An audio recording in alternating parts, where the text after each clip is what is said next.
Oh, that's some timing with the ads. Hello, hello, everyone. Welcome to the dungeon. How are we all doing tonight? Dragging these nuts across your dungeon.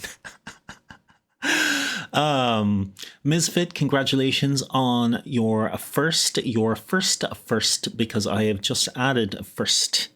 So this was the first stream that had a first, and you are the first.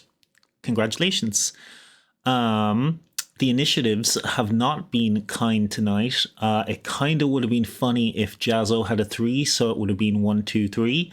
But it looks like everyone's going later in the initiative, and that is fine. That is fine. What I always say is if you have a low initiative, that just gives you more time to plan. Yes. So tonight's exciting adventure looks like my hat's gone missing. I sure could do with a little hand from a few grizzly beans to go hunt it down for me. No cheating by using the redeem. You can use the redeem, but that's cheating. Okay, who wants to play tonight with a little show of hands? I think Jazzo is already in. Misfit, do you have the time to play? Ymir, are you free? Or are you lurking? And for anyone who's not here yet, won't hear this, but if people do want to hop in later when the game's already started, that is absolutely fine. Sure, I'll ignore work. Good. My stream's more important than your work, Misfit. I'm glad we can both agree on that. No, don't get in trouble with work though. Don't get in trouble with work. If you can play at the same time, that's super cool. All right. What did I forget? Oh, some background tunes as well while we're playing. Something easy listening. Maybe like Zelda. I misspelled that. Something like Zelda music, I think. That would be classic Zelda. Yeah, that sounds good. Left of work. 15 minutes left of work. All right, that's not so bad. No one's productive in the last half an hour anyway. Won't even be noticed. Wait. We'll go with this. Just a little music in the background. And let's hop over to our D&D scene. Doodaloo. And our actual D&D game. Bop. Can I ask how long you think this lasts? Just so I can time my dinner. That does depend on you guys. Maybe 35-40 minutes, but I can't guarantee exactly that. It could go a little bit longer. Also, Jazzo, it's fine if you need to tag out, and I'll just NPC your bean if you'd like. But I will try to get things flowing smoothly because I do want to be respectful of everyone's time. So, do you, Jazzo, and Misfit have any preference for your beans? It's not bad. I was expecting like 2 or 3 hours. I can't say it won't. It definitely won't go past 2 hours. I very much doubt that, Jazzo. Yeah, I think 40 minutes is reasonable. But it's also reasonable that it could go beyond that. It is a little bit of a more combat-intensive game because we played a social game first and an exploration game, so I'm trying to try a little bit of everything before I do a more rounded game. No preference for Misfit. I'll give you the generic bean if you'd like. That's very fine. I can definitely work with that. Cool beans. I'm glad, Jazzo. I'll give you the standard bean, Ms. Let's rename him. Oh no, I'll copy him actually. That's what we'll do. Keep these guys here as bases. So we'll call this one Ms. Fit. What are my bin options? Ooh, can I draw my own bean sometime? You are super welcome to draw your own bean, Ms. Jazzo, we have we have a beadling. That's a small bean. You have lower health and you have lower armor, but you have pretty good escape and ranged options. You're very good at luring enemies or picking enemies off from a distance. If you're in close quarters combat, run away, and you have abilities that let you run away. The other option, there is the grizzled bean. That's kind of your medium bean. You can use different tools, just like the little bean can. The little bean can squeeze through areas that the other beans can't.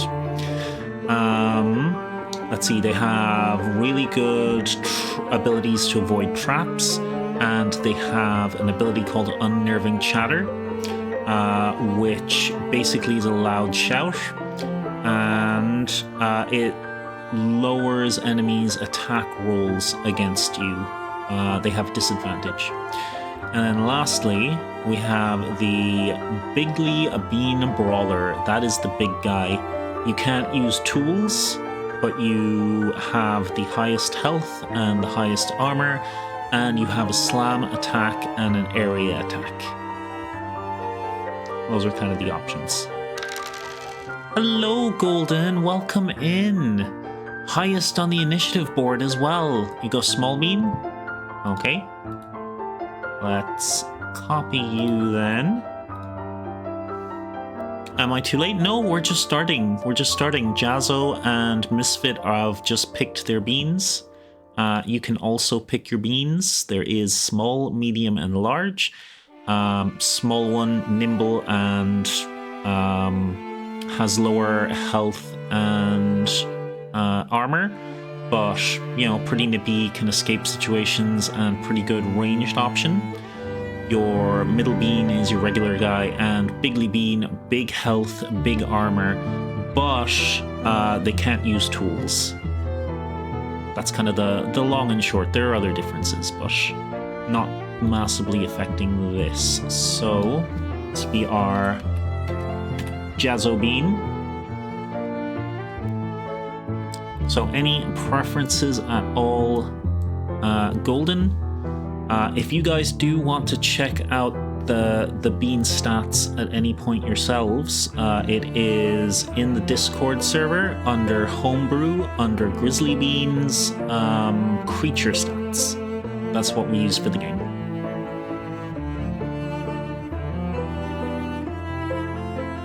I want to be small, please. Also, VIP, Rain, thank you. You are very welcome. Yeah, I decided to give out some VIPs to the people who've been so kind and supportive of me and my streaming, and you're one of them, and so is Jazzo and Misfit as well, but I'll get to that. You're on the list. I just haven't added your name yet, Ms. You want to be a smallie too? Okay, 2 smallies. Paste. And call you Golden Even. Or do you prefer just Golden for your bean? Golden Bean. I'll put Golden Haven for now, and you can let me know. Okay. Let's move the standard beans out of the way. That's our team. Golden Bean is fine, but either works. Just for the sake of this shorter name, we'll put in Golden. Okay. So, our 3 beans are Jazzo, Golden, and Mistfish. They have been summoned by the boss to the lowest levels because the boss's hat is nowhere to be found. The most likely culprit is his good friend, a cult leader, who was over for D&D the other day. The hat has not been seen since then. I'm sure it's just a misunderstanding of some kind. He accidentally took the wrong hat, as can happen. However, the boss's hat is a powerful magical artifact. The boss has scryed and found the location of his hat, a cult lair just outside the edge of the Grizzly Woods, outside of his domain.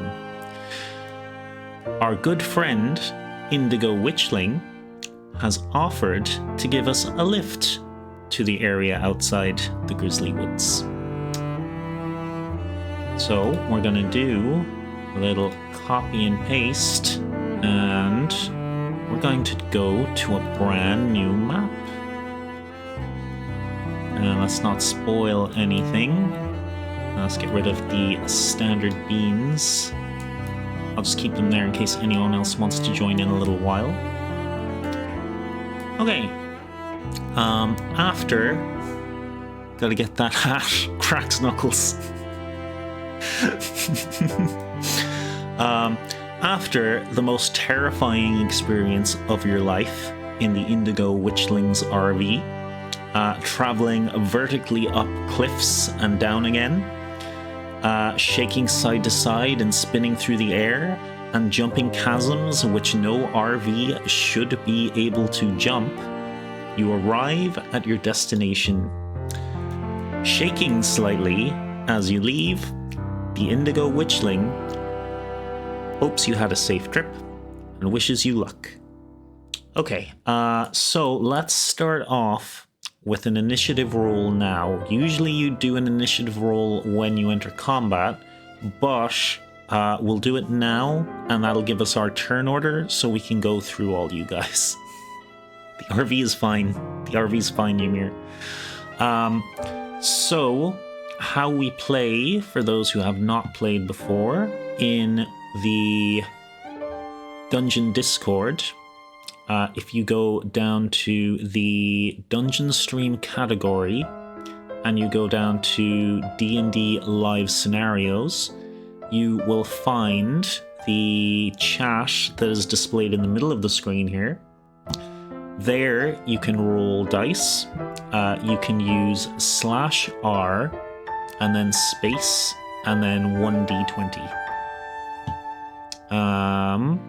Let's start with Mistfish, just so you can all have a go doing it. Thank you for the tags. Thank you for tagging everyone. Ymir, that's very helpful. You're such a good mod. Such a good boy. Miz, that's an 18. You are a regular bean. So your initiative is +1. So that is a total of 19. Awesome. Let me put that in for you. Add turn. Where is my turn order? There we go. There we go. Here's our turn order. So Ms. 19. It's a lot higher than your initiative for the check-in, which is great. Jazzo and Golden, can I get your rolls, please? And let me know if you have any trouble or issue, or, you know, you need anything to figure it out. We got Jazzo in. Jazzo got a 19. Jazzo is a beanling. They have a +2 to Dex. So 19, 20. That's a 21 total. We get Jazzo. Add turn. 21. And Golden, you rolled as well. Fantastic. I think you guys all have the hang of it already. 14, you're also a small bean, so you get a +2. So that's 16. Golden with a 16. You guys are knocking it out of the park with the initiatives here. Hi. You have arrived in a swampland slightly outside of the Grizzly woods. What would you guys like to do? You can do a perception, you can investigate, you can move. Your movement is 30 feet, which is 6 squares, I think. About 6 squares. And also, at any time, if you would like me to put up a grid so you can name the exact spot you want to, I can put up a grid like this, and you can say, for example, F4 or F3 or wherever you want to go. You guys have basically control of what you want to do now. While you're deciding, I will shout out Chipeku, who they make a whole bunch of maps on Patreon. If you join their Patreon, you get access to dozens and dozens of maps. I'm not going to shout them out too much because they're not sponsoring me, but I do believe in showing off the artists who've provided stuff. So you can use them on stream if you paid their Patreon. That's fine.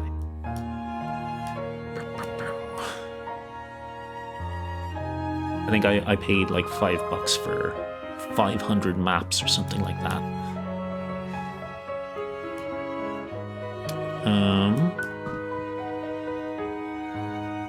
Also, I want to investigate, look around. Perfect. Also, just so the three of you know, I will randomly be reacting to what you roll in the Discord. Don't pay any heed of that. That's just for me to keep track of it, because when I have a big line of rolls, I can get confused as to what's a new roll and what was already done. So if you see me reacting to anything, that's just for me to keep track of it. Perfect. Can I pick up Golden and put them on my head to give them a better vantage point? You can. You can indeed. That is called a help action. You can use a help action at any time to give a friend an advantage on their roll. So what Golden will be doing is a investigation roll with advantage, and that means she'll roll twice and take the highest. So let me tell you what you're rolling. Investigation is intelligence. You don't add negative modifiers, so it's a flat D20 roll. So you can do r/space1d20, I think. You don't need to add any pluses or minuses, and I will tell you how it's going. Oh, Ymir, you're such a good boy working away there. It is very cute. Oh, what's the clip?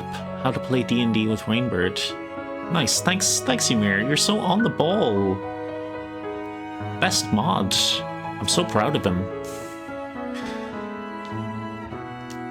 So yeah, Golden, that will be 1d20 2 times, and you take the highest. And then I will give you information about the area around you, what you've discovered. It ain't much, but it's honest work. You're going to get 2 bowls of kibble, 2 bowls of mod kibble for all that good work. Oh, /R.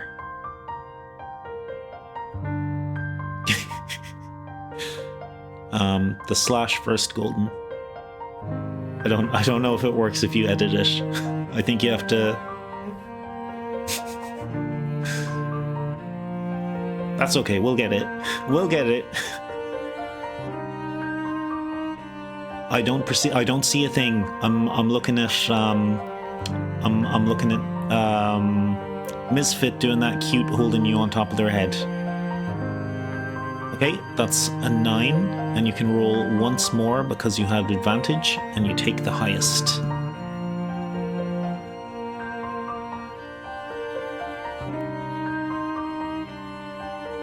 I don't see Aaron yet, so I'm just going to hydrate myself. Okay, a 9. Not too bad for an investigation. Grizzly bean... little grizzly beans don't add a lot to their investigation, so a 9's kind of in the middle. Hold on, gotta get pizza. That's no problem, Miz. Okay. So, I'll zoom out a little bit, and you guys can see this. You can see, because it's an investigation roll, it gives you information like looking around at the area around you, while a perception is more seeing stuff, but your passive perception is okay, it's decent. You can see this is a well-worn little bridge that has not been maintained very well, but it has had a lot of foot traffic, especially quite recently. It is a swampy area. It seems to get like maybe ankle height to waist height as you go from 5 to 10 feet out into the water. So you can go into that water a little bit. Misfit doesn't have any disadvantages for moving through difficult terrain, so they can move around the 5-foot area without any problem. Misfit, I was just saying that you don't have any issue with difficult terrain because of the specific bean you are, so you won't have any problem moving through the 5-foot area in the water. Up ahead, you can see some sort of temple, big stone temple. That seems to be the location you're headed to. Is there any other pertinent information? Yeah, you'd have to be a little bit closer to see any more.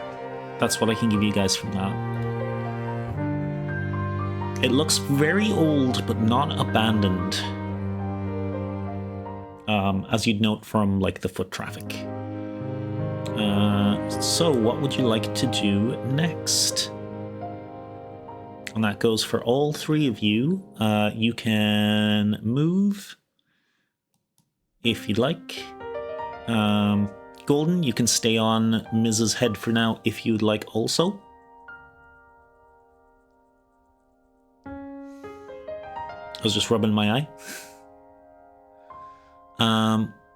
If they do this, I also know what was investigated. Yes, I would assume, or I generally assume that the other players would share the information out loud.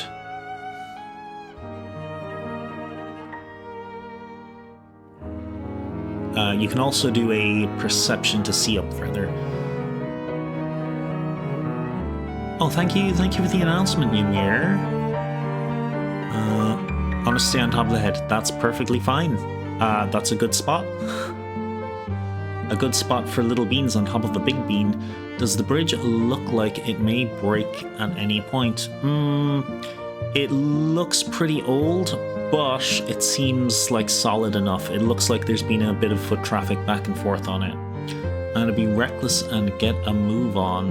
Alright, so you have 30 foot of movement, Jazzo. You can also use your action to dash if you'd like, which would let you move an extra 30 feet. So that's a total of 12 squares. Is there anywhere specifically you would like to go? Like behind the large pillar over here, or in the water behind that stone? Or do you want to just charge straight in?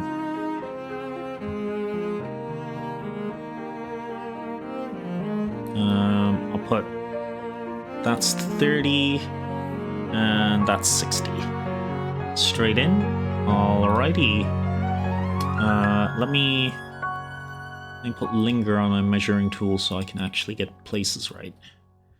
So straight into there. Get you to here. And I get rid of the measurement. I'll also start working up.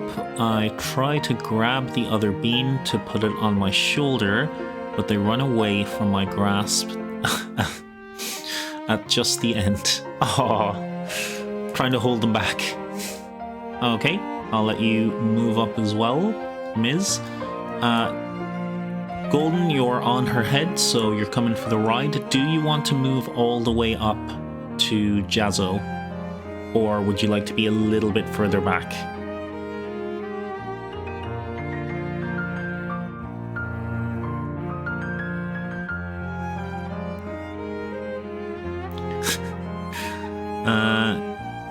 Yippee, I want to move up too. You're on Mrs. Head, you're coming for the ride whether you like it or not, Golden. You can hop off at any time you please.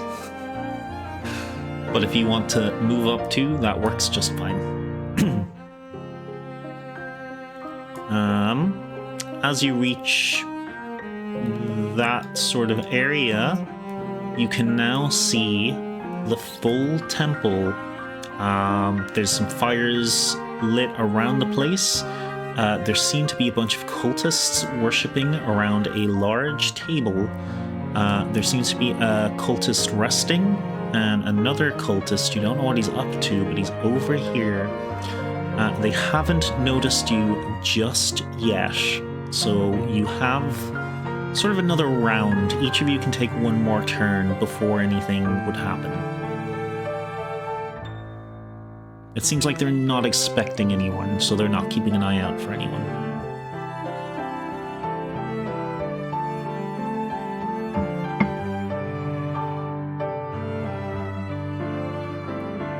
Just make sure you're in view as well.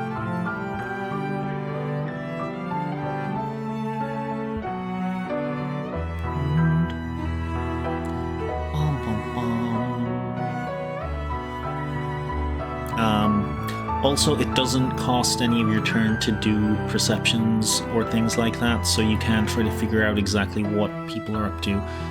Do they have weapons? Armed?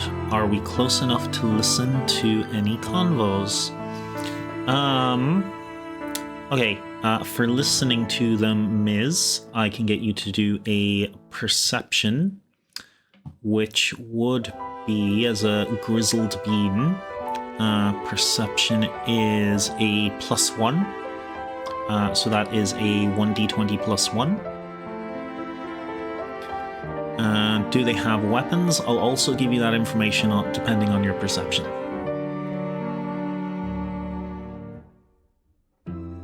I'll just mark Golden's rolls there.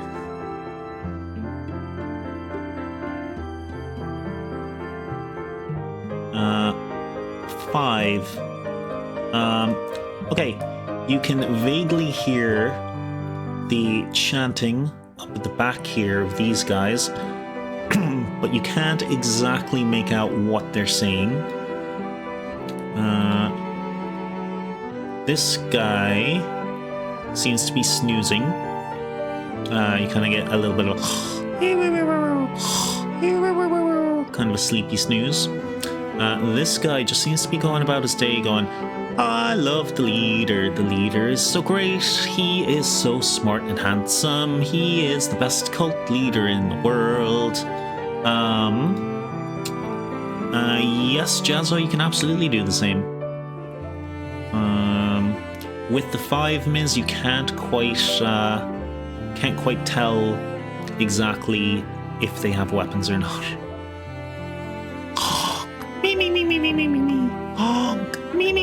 Me. That's cute. You guys are adorable beans.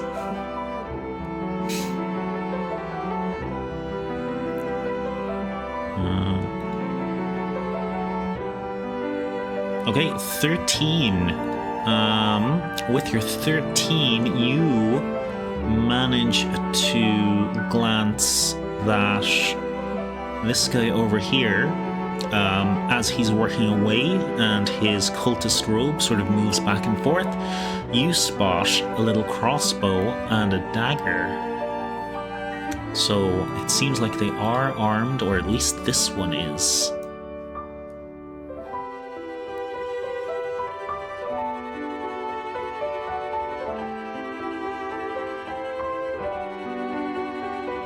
You can make your decision with that information.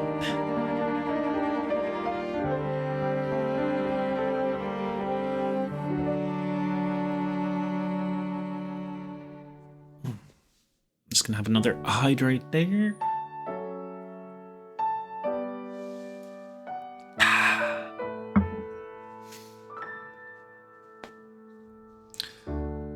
I'm sure we can just call out and let them know we're here to pick up the boss's hat, right? Do I have another action I can do? Yes, your perception didn't cost any action or anything, Jazzo. That was free. So you can do another action, or... Like, I don't think you have a relevant bonus action.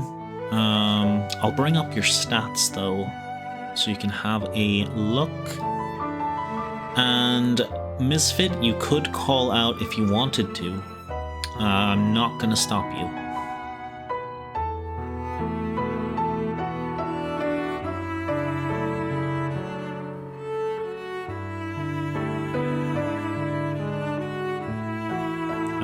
But if you are conferring with your other beings, they can agree or disagree with that tactic. Can I see if there is a way around to avoid them? You rolled a pretty good perception a little bit, and you had a decent perception earlier. You can see that there seems to be a big stone door here, some sort of like temple entrance behind these worshipper guys. You can see that there are ways around the side, but you know that the water gets much deeper after the first 10 feet. You can't see, lol?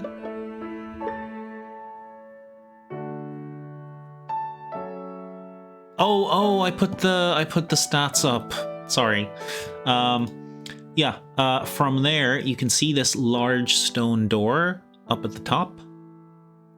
Behind these guys who are worshipping around this big old table. And you could go around the sides, but you would have to like climb up then.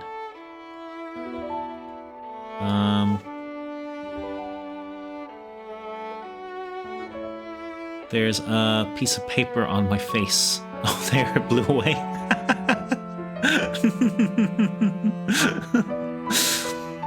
Yeah, completely forgot that I had the stats up. Because this is a web page on another screen for me.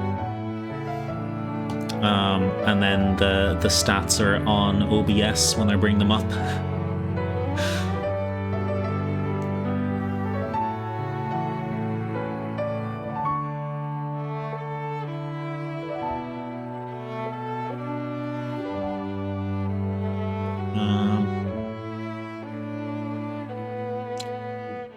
Do we think they'll beat us up? What's a good roll? Insight. And insight is wisdom, I believe. And Jazzo, you are a little bean.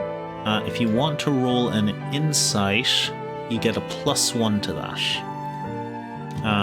To kind of get a bearing on how tough these guys look.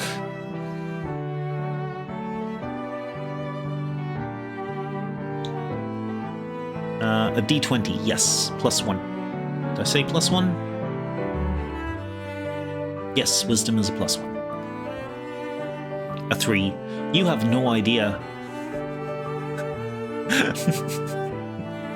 You've absolutely no idea. All you know is that they're a little bit bigger than a small bean.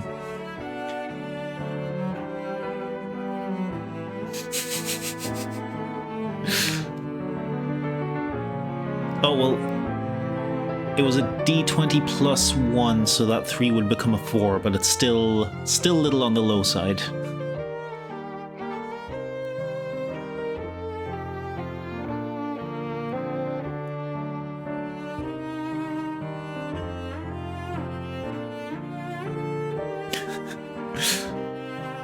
Yikes? It's not a yikes yet. It's not a yikes yet. Was that my action? No, still not an action. Insights are also free. Well, if the other two aren't sure they could hide in a bush somewhere, I could call out, and if they start to try and beat me up, the other two can flank me. That is a really good idea. I think that's a very good idea. Where, Golden and Jazzo, would you like to take position?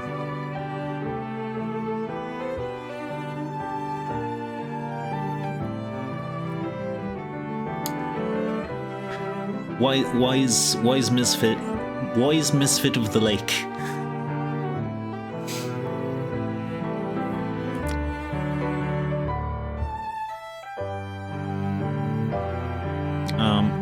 Also, small beans are particularly good at hiding. I will let you know. Broken pillar on the left, maybe? Sure. I can put you down here. You're sort of behind the pillar, you have full cover, and then you can pop out and use your dart or sling. Because little beans have a ranged option. I'll go on the right side by the fire. Toasty. Okay. Like there or there? Because you were quite a small bean, Golden, you actually have a decent amount of cover. You have half cover from the fire. Oh, there? Okay. Perfect, perfect. Can I get Jazzo and Golden to roll a hide, which is a +4, so a 1d20 +4. You guys are very good hiders, and that'll mean you can get a surprise attack, which means your first attack will be at advantage. That was a 8 for Jazzo, +4, 8, 9, 10, 11, 12. Very good. And kind of a low roll for Golden, but you are in pretty good cover. So that's a 6 and 12. That's fine. Okay, Ms. Everything is set up. What you gonna do? You gonna go up further, or are you gonna call out from there?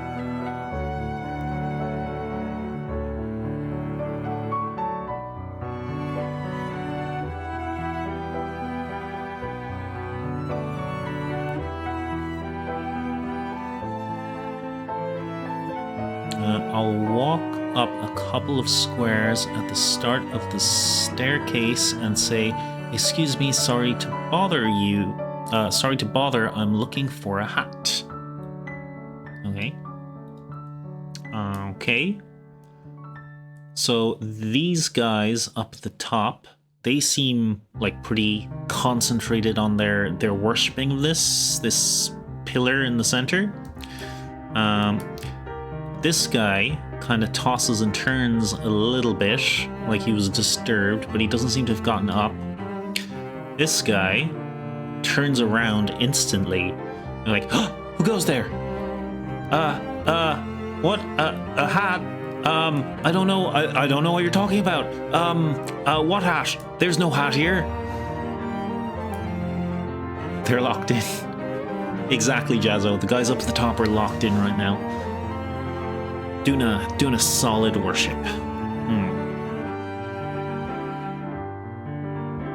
Like maybe this guy at the bottom, he has a little look down, just like a little sneaky look, and then this guy over here kind of looks at him looking down, and he's like, oh, back to work. Did we bring any proof showing that the hat was around here? You do not have any proof on you. The boss, moi, did a scry, which is a spell to find something. Basically, the spell told him the hat was here. That is kind of all the details you currently have.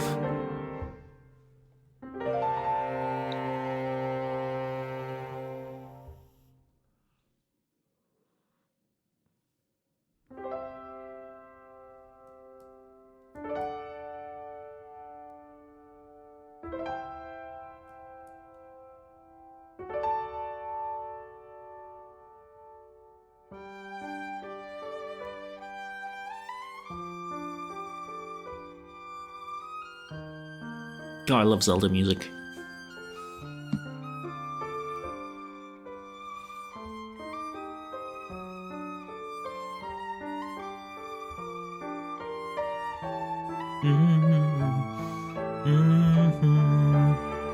I'm sitting a little confused by their standoffishness. Hi. Are you sure? Is it okay if I look around? No, it's cult members only. No green bears. Sorry. I'm gonna have to ask you to leave, or talk to my manager. Wait, no, not talk to my manager. I'm gonna have to ask you to leave. And he does put his hand in his cloak to grasp something.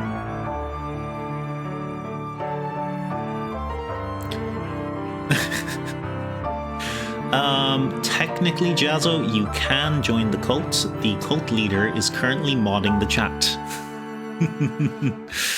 I'll turn and leave. Okay.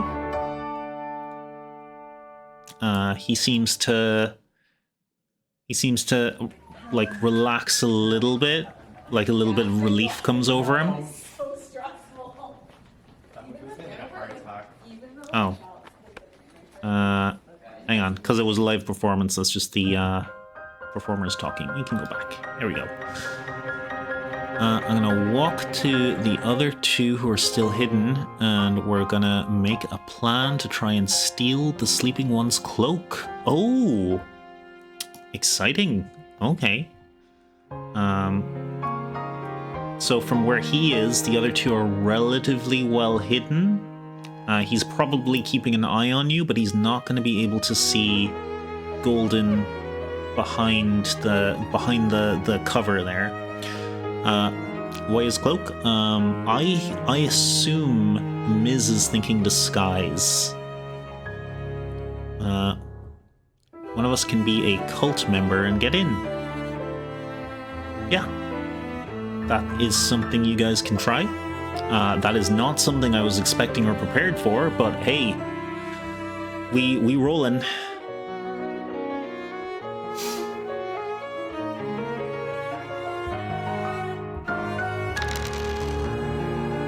Namiya, welcome in, welcome in. A 4 on initiative. We doing low initiatives tonight in the check-in. Namiya, would you like to jump in the game? And then get them to be convinced that the manager told us we're allowed in. I'm down to steal a cloak. Alright. So Misfit, you have a little word there with your two small companions. Hello, I be lurking. That's no worries. That's no worries, Namiya. You are always welcome to lurk. Okay. Operation Steal a Cloak.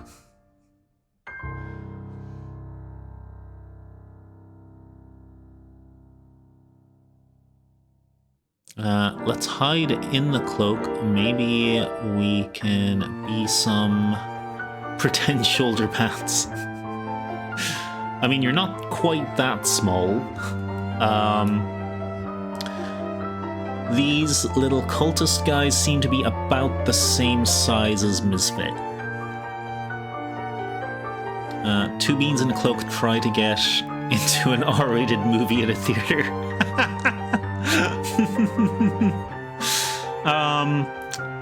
Yeah, Golden and Jazzo, the small beans on each other's shoulders are, like, probably a little taller than Misfit, but you could fit in the cloak. I was not prepared for you guys to go with the Solid Snake infiltration mission. I think what we can do is one of us can go to the right and try to distract the right cult member. Sure. I love D&D. Me too. Me too.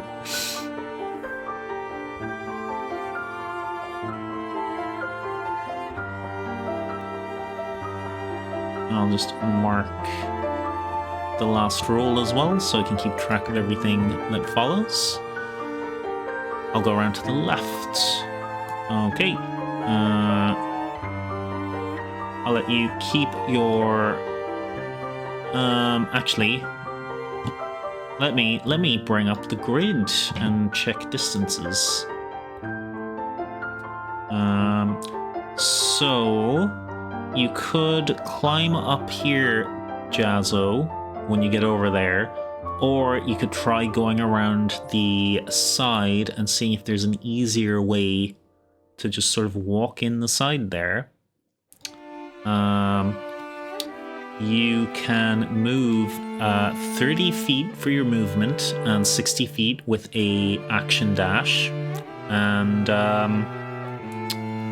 yeah, just let me know. I'll bring up the grid. Just let me know roughly where you want to go.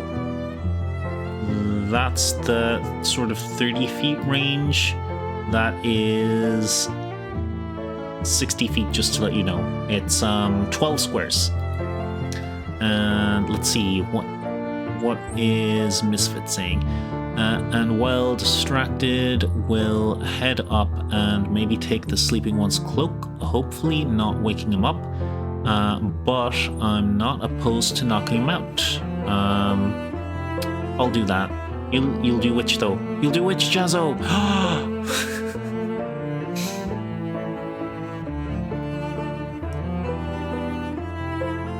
And who is going to the right for distraction? I assume, Jazzo, you're just getting in position right now.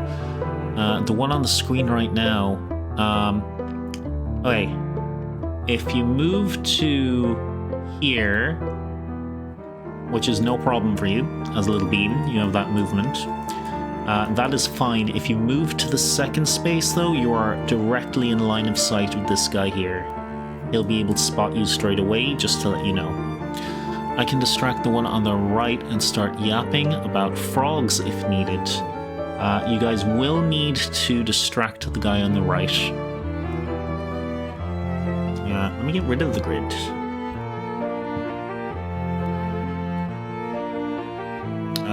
Sure, Golden, if that is what you would like to do.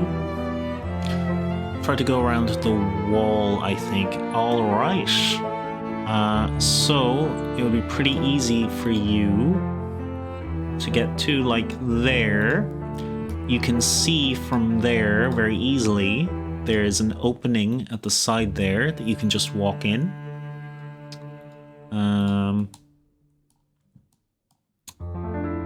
And you can see the little sleeping guy as well. But you have full cover by this big chunk of rock from this fellow over here. Golden, you're just going to go up to the guy and talk about frogs. All right. So you go up to him, if that is your plan, and start talking about frogs. I'll start getting into position once the right guy is distracted. Okay,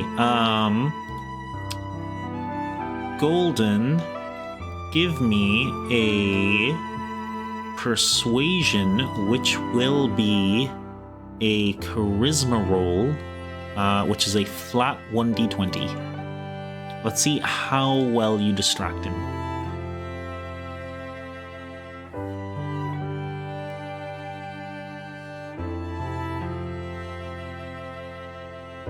And then, yes, Ms, once we see how distracted he is, then you can get in position. I'll move you into position.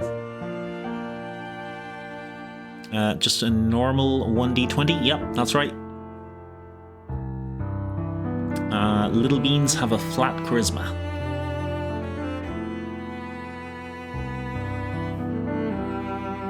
A 13's pretty good, especially against this cultist. They are not particularly bright. So you come up to him. For a few seconds, he's like, another green bear. Hey, what are you doing here? You can't be here. You engage him in a conversation about frogs, and you find very quickly that he is absolutely fascinated by your frog facts. If you have any frog facts, I would love for you to put them in chat. as a bonus for me, he will let you know that his uncle was in fact a frog, or at least turned into one by a witch. Looking at Indy. He did get better though. Ms., where are you scooting to?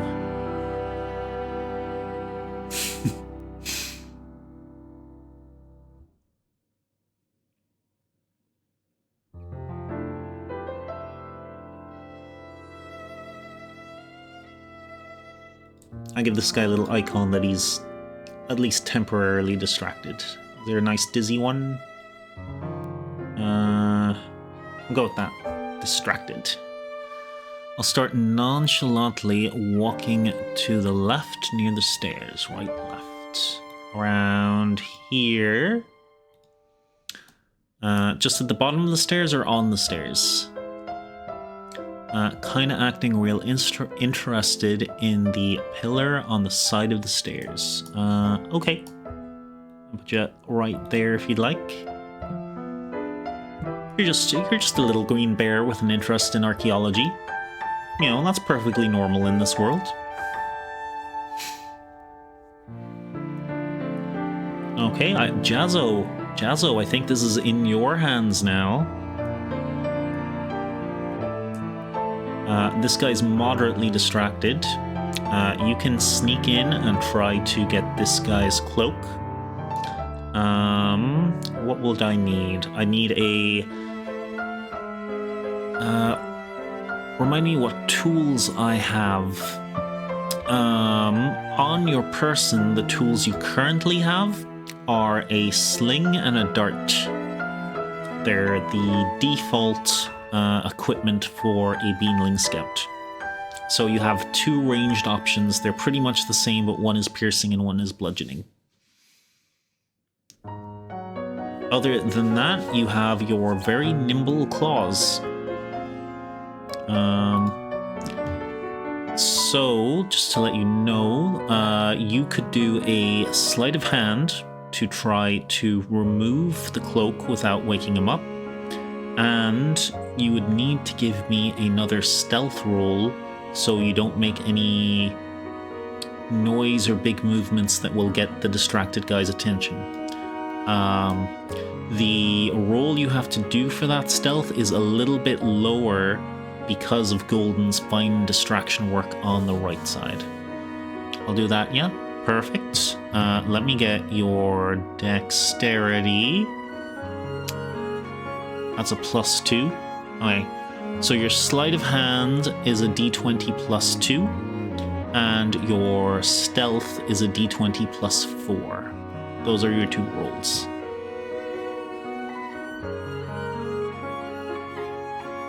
$16, that's really good.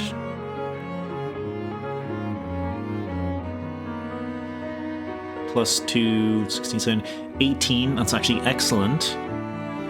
And 13, 14, 15, 16, 17. Knocking it out of the park. Those are really good rolls. Ironically enough, I'll start talking about rain frogs, how they are pretty rare, so if you spot them, consider yourself blessed. Make sure you look at their cute butts as well. They have such cute little butts, don't they? Yeah, Jazzo knocking it out of the park. You sneak in. This guy's fast asleep. You kind of gently roll him to one side to get his little sleevey off, and then sort of gently roll him back the other way, like you're doing a little rockabye baby. So if anything, you're putting him more to sleep as you take away his little cloak. If I had any idea this is what you guys would do, I would have prepared little tokens with the grizzly beans in cloaks and these guys without their cloaks. But yeah, you now have one cultist cloak and one cultist asleep without a cloak.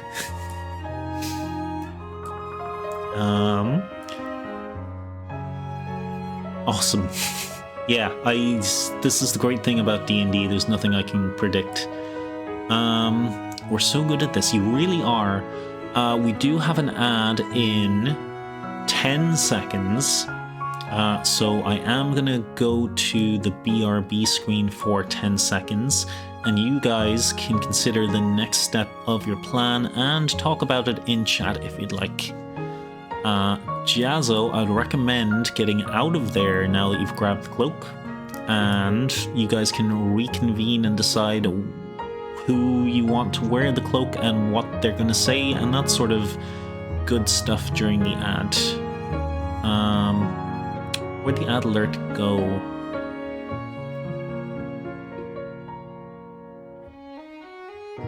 Ad? Is it not playing? I don't know. You guys have to decide what you want to do anyway. So, yeah, I would recommend Jazzo have a scoot.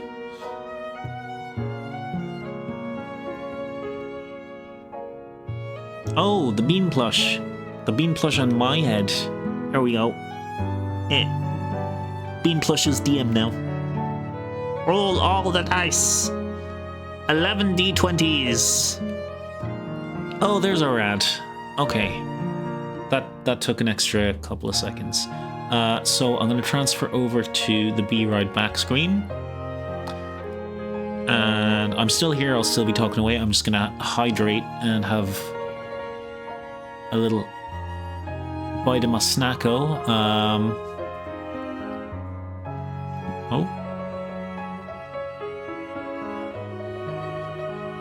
Oh, thank you for running break, Ymir. I'm gonna try and make my way up those stairs. I want to see if there's a large cloth or something to cover the now naked cultist before he gets too cold. Oh, it's adorable.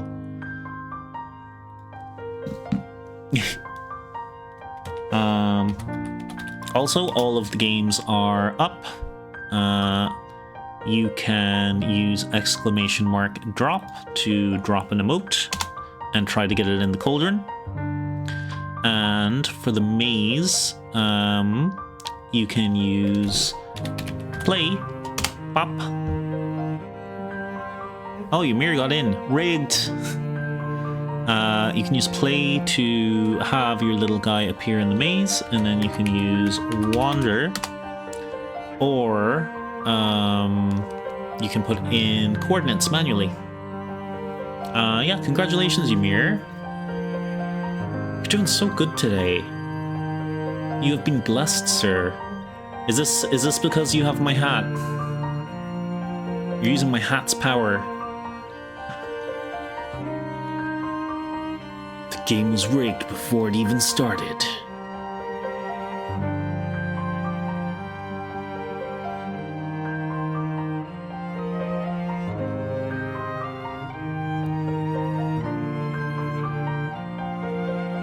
Oh, we have a Jazzo and Golden Drop. Jazzo's gonna be close. No, she just tipped the ledge. Golden, I think you overshot. Oh. Oh, you both came close.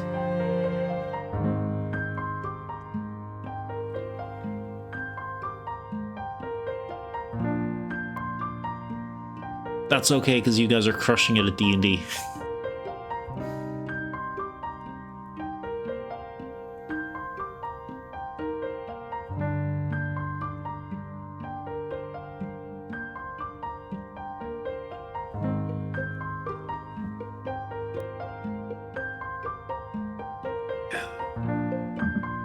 Okay, just a couple more seconds for ads.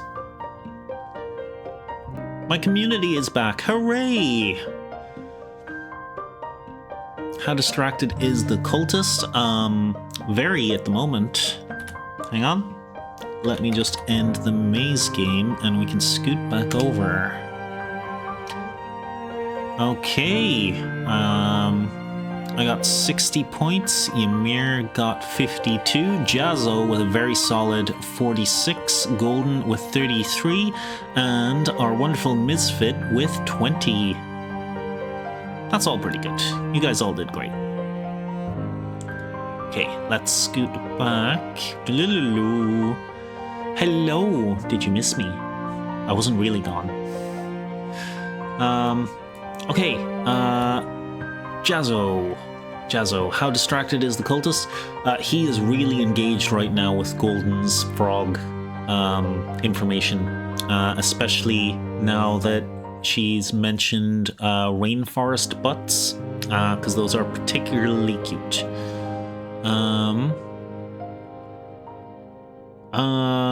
You can try to push the cultist out the window. He is not going to fall particularly far, and he is going to end up in the water. So he will wake up quite quickly, but you are welcome to do so. Yeah, I'll get the cloak on shortly. Is there any markings or like a hello, my name is sticker on it in case I get asked who I am? There is not. It seems like it's a very, very generic one. If you inspect it very closely, you can find that there's a little tag just at the bottom of the hood. It seems to say Timu. You're not quite sure what that means though. I'm giving the meanest glare to Jazzo. Chat, do I push him or do I climb up? Don't you dare. Push him. Oh my god. Okay, so I know who the troublemakers are, and I know who the responsible adult is, and I am a little surprised by the results.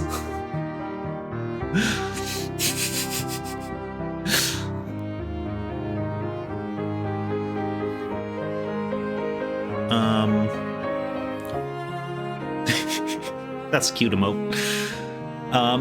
Okay, can I get some definitive decisions on what you guys want to do? I'm a responsible adult when I'm not a green bear. That is fair.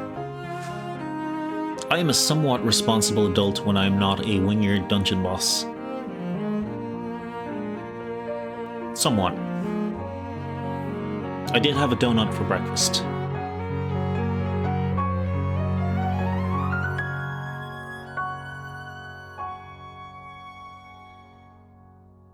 I guess I'll climb up to the little gap in the pillar. This little gap right above you here. You do still have the cloak. You have not passed that on to anyone. Walk up the stairs and move to have Jazzo throw the cloak back to me. Okay.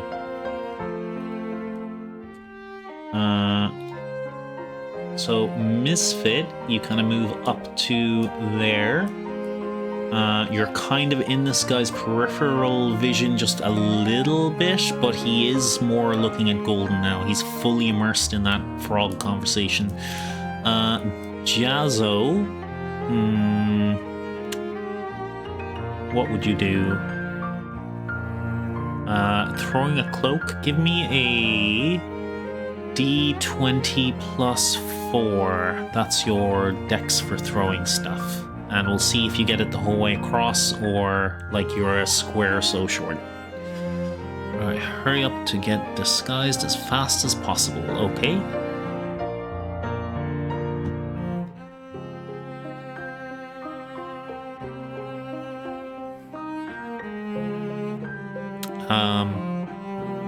Okay. Jazzo throws the cloak and it lands about there. It's literally about as far as you would have done passing it.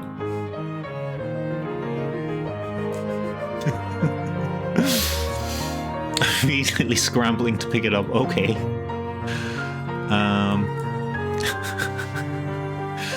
Let me get my pen tool. It's kind of a brownish color. So let's see if I can make this work. Kind of this shape, and then it goes down, and then it comes around here, and then like that, and then Oh, I should have made it all in one line. Alright. There we go. You pull the cloak on really quickly. I'm going to do a little roll for that guy to see if he noticed this. One sec.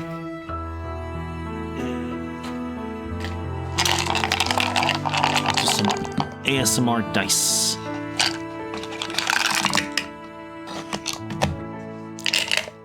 Alright. Will our little cultist, who is very distracted by the frogs, notice this? He does have to get a pretty high number. Putting on right now. Hell yeah, I look fresh. Strike a pose. Okay, he got a 3. I think you're okay for now. Kind of wanna paint this in a little more though.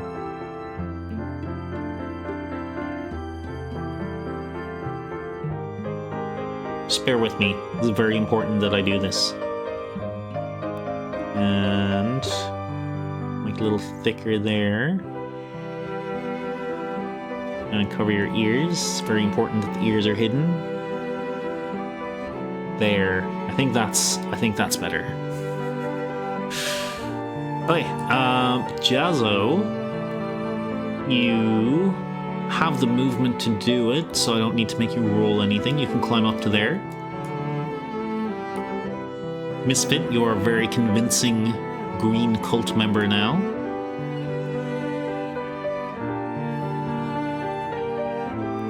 Or at least as convincing as a green cult member is going to be.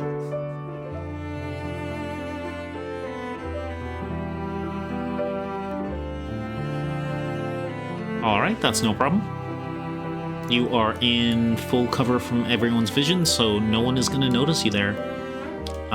So it is on you, Gold and Misfit. I was expecting this to be more of a, like a fight, like a murder. Okay, I'm going to start searching around to see what the best way to get through the big door is, while I'm assuming Jazzo is looking for another way in if possible. Okay, perfect. Where in particular would you like to go? Let me make sure temple is in view there.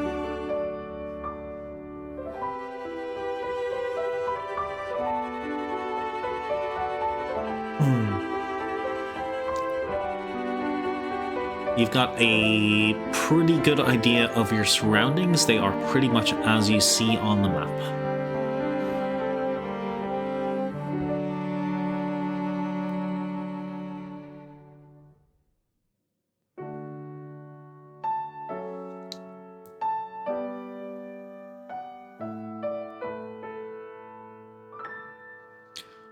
I'm going to send a thumbs up to Golden for a good job on distracting and let them know they're okay to stop anytime while I find a good cover for the naked sleeping cult member so the others don't see him. He is actually on a little, what do you call it? A little thing laid out on the ground. So you could kind of flip that over him. It's not really a blanket. What would be a good word for it? It's like a layer of reeds, but it's like put together like a blanket. I'm not gonna make you roll anything for that. You can just kind of flip it over him. Over him, hopefully not wake him up. Yeah, it's not too hard. It's just like grabbing the side of a blankie and just slowly putting it over someone. Yeah.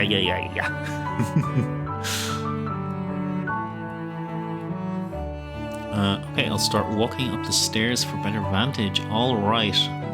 Now I have to select all of the lines that I made to make your little cult outfit and move all the parts of it together as one. Okay. So you get to about there, and give me a perception.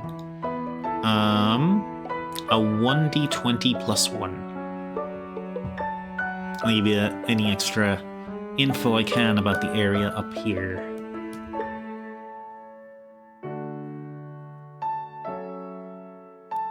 Oh, dirty 20. Not a nat 20, but a dirty 20 is still a very tasty indeed. Okay, you can see on the pillar here, let me get my notes. You can see an engraving that says, where is it? Calamity. Calamity comes not by worshipping, but by sacrifice of self. And underneath that, you can see what looks like 6 buttons. Each button has a little symbol on it. The first has a flame, the second has a wave, the third has a moon, the fourth has a blood drop, the fifth has an eye, and the sixth has a crown. That looks a little bit like a top hat, actually, if you kind of squint.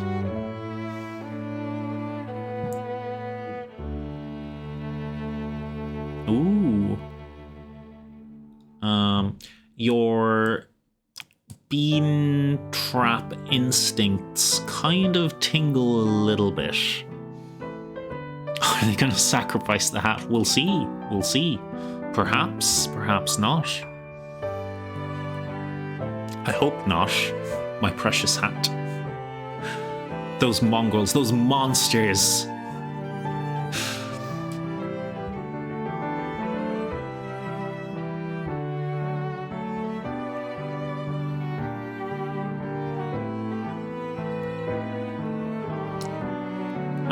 Yeah, your trap senses tingle a little bit.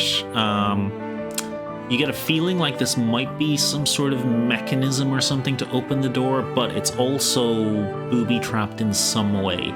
That's something you get as a grizzly being that most other races wouldn't get. You sense traps in your bones. You love traps. You know them inside and out.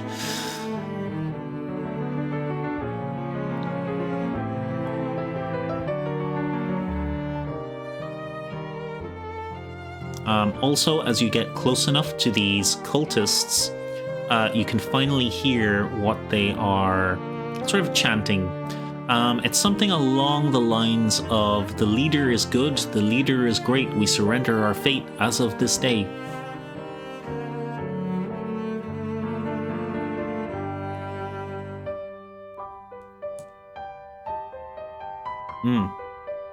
That's a pretty old Simpsons reference as well, if anyone gets it.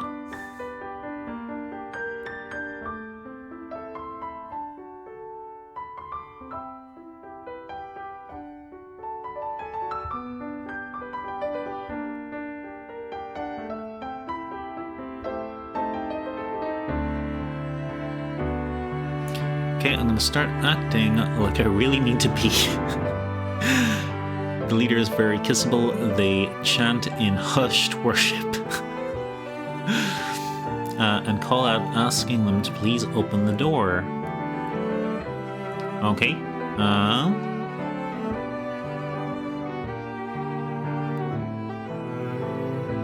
You're saying you gotta go as in you gotta go pee, or you have to go as in you have to leave the game. So that gets their attention anyway. They seem very confused. But just go in the woods. I go as in RP Bears gotta piss. Okay, I get ya. Yeah. So these two you've distracted from their worship, but they're like, what the heck? Just go like a bear in the woods. Find a corner. Y'all don't use bathrooms? Not when we're protecting our glorious leader's lair. No. Man, I thought we were the animals. Just to note, last week when we were playing the strike game, it's canon confirmed that there are bathrooms in the dungeon.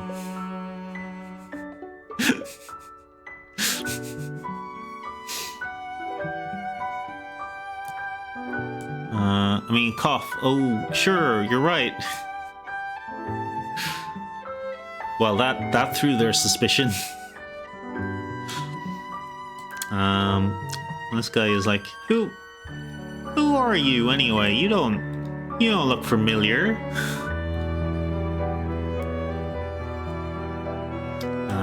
You can do a deception roll if you would like, Ms. That is charisma, which is 0, so it's a flat roll. It's a 1d20 if you want to use deception.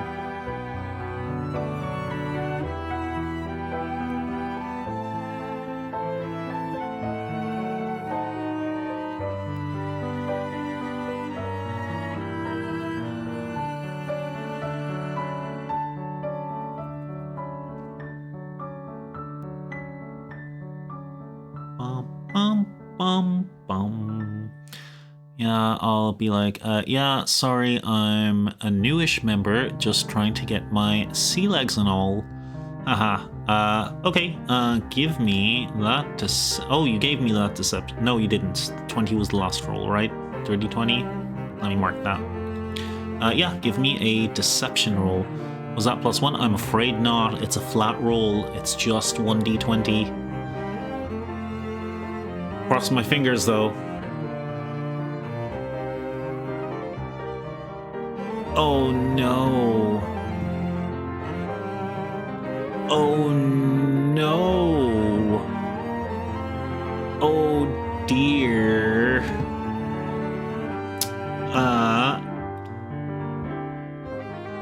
Heretic, liar. He's here to get our glorious leader. I'm afraid we're going to roll combat initiative. Now, you guys already rolled initiative at the start, so it'll just be these guys who will be added to the turn order. Our little friend who was talking about frogs, I'm going to give him a surprise round because he's so deep in conversation, so he won't act straight away. Same for our little buddy who is asleep. So they are both going to take an extra round before they take any actions. So let me add all of these guys to initiative. And I do feel like you're a little outnumbered.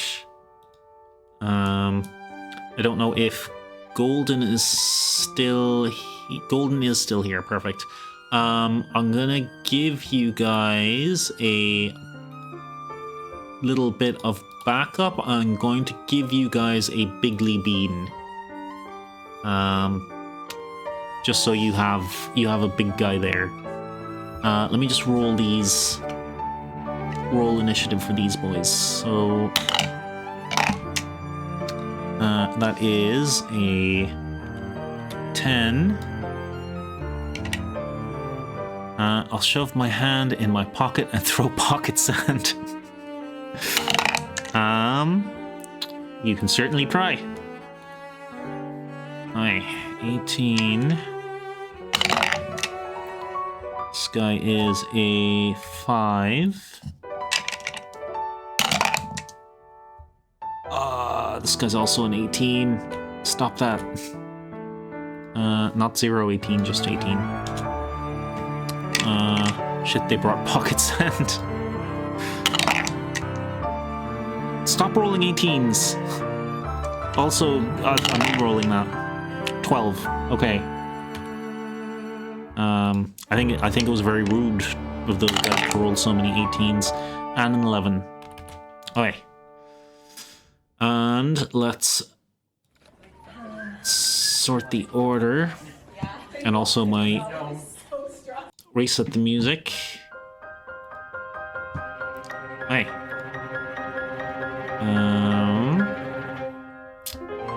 And as I said, I'll give you guys a Bigly Bean. He is just down here. He was in the RV with Indy. He was just holding back in case anything happened. So, Jazzo and Golden, you have Bigly Bean back up just in case you need it. Also, let me get rid of that nat 20. Nat 1. Okay, it is Jazzo's turn first. Jazzo's not here, so we'll go straight on to Misfit. What you doing? These guys have reached for their weapons. Combat has started. Oh good, Big Brother was here the whole time. Yep, Big Brother was keeping an eye on you guys.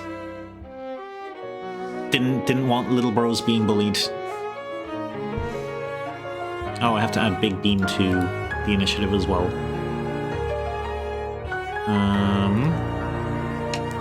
Big Beans have decent 16.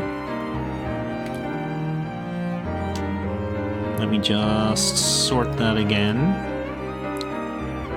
Hi. Still doing my pocket sand attack. Alright. Sure. Do a dexterity attack. Your dexterity's a +1. You know what? I'll give you proficiency with that. It's +3. 1d20 +3.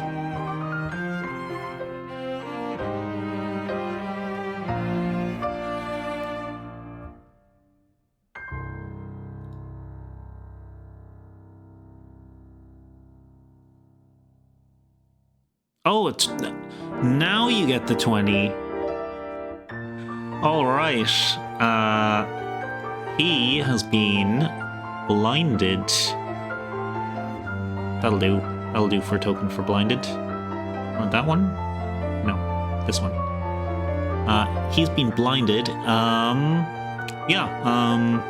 He won't be able to see for 2 rounds. Good job. Pocket sand never fails. Let me put your stats up.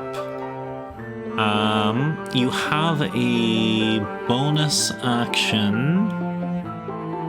It's 10 feet that you can... You would only get 1 guy and you've already blinded him. But that's something you can keep in mind, Misfit, that you do have a bonus action for this particular bean. Unnerving Chatter.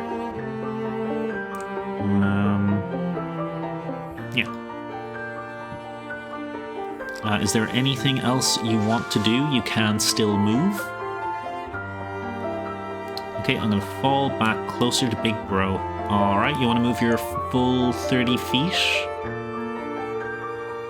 to there? Or do you want to go slightly more to the middle? Yes, please. Okay. Let me grab you and your whole cloak. Up. Hey, who are the cultists? Top right, bottom left. Top right. He is going to move 5, 10, 15, 20, 25, 30. He is going to... let me take that out of Automod. There you go. My Apollo cheese, I have returned. You're back in good time, Jazzo. Back real quick. Gotta use the IRL bathroom. No worries, Golden. Jazzo, I fucked up. Run. Okay, Jazzo is actually first in initiative, so she can go straight away. But to update you, Misfit tried to deceive the guys around the pillar here that they were one of them, and did not succeed very well. They got a nat 1 and instantly launched you guys into combat. Just to let you know as well, because I think you guys are a little less heavily armed than I was hoping, I have given you guys a big bro bean to assist you guys as well. You are currently hidden over here on the side though. No one knows you're there yet.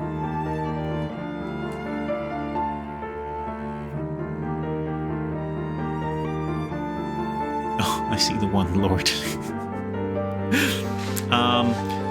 But Misfit did get a nat 20 on Pocket Sand. Are they all aggro? The sleeping one is not aggro yet, and the one in convo with Golden is not aggro yet, but they will be after the round.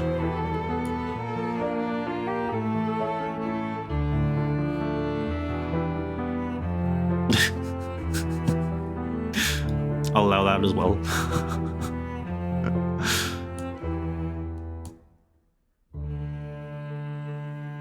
No, it's, well, if you use fudging or fluffing instead, like I'm not super PG about my channel. An occasional F-bomb is fine. But I haven't tuned down the auto mod, so it will catch it. You fluffed up, Miz.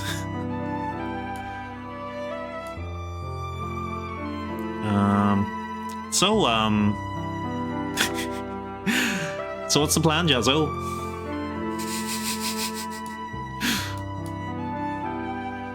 You can get out of there. You could attack from there. Damn it, Ymir. And I can bring up your stats if you want.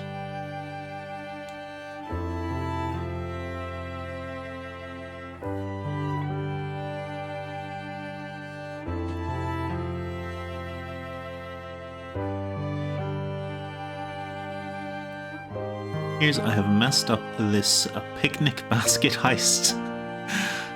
If I'm still hiding, can I try to see if the door is openable? Yeah, give me a perception, Jazzo. You'll probably get the same info that Misfit did earlier, but she wasn't in a position where she could tell you about it. 11? Yeah, that's fine. You get essentially the same information I gave to Misfit. So as a grizzly bean, you feel traps in your bones, and you get a sense from this big table in the center.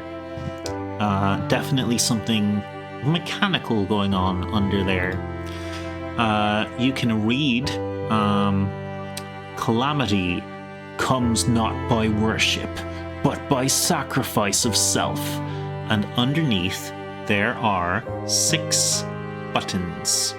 There is one with a symbol of flame, one with a symbol of water, one with a symbol of moon, one with a symbol of a blood drop, one with a symbol of an eye, and one with a symbol of a crown that, if you squint your eyes, kind of looks like a top hat. You have a strong feeling that there is some sort of mechanical connection between that and the large stone doors.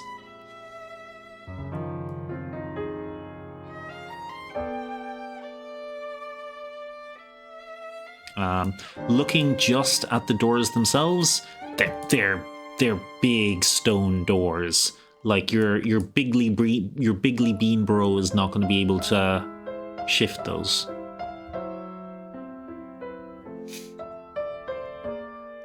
Also, welcome back, Haven. Did I say welcome back? Welcome back. Am I able to figure out how the mechanism works? Probably not without a closer look. From there, there's just an engraving and 6 buttons with symbols on it. If you have a closer inspection, then perhaps you can glean more.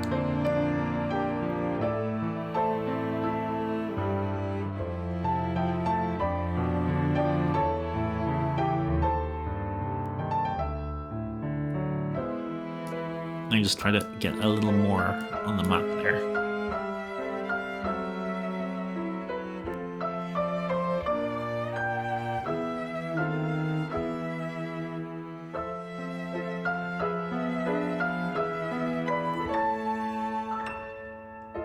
Is there a pattern you have to solve with the symbols? There very well possibly might be, Golden.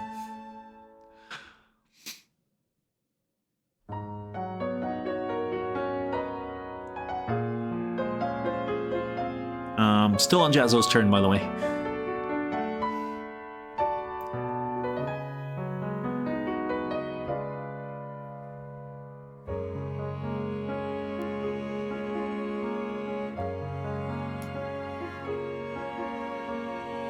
If you want a little while to think about it, Golden, I can pop to someone else and pop back. Turning my brain cogs real hard right now.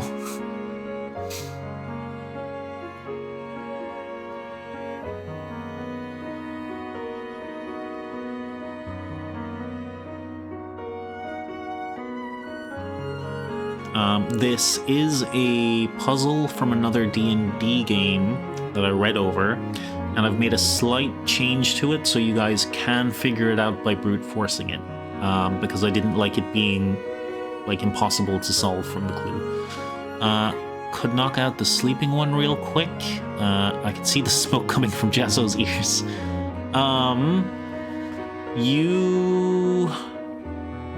You have, yeah, that's possible.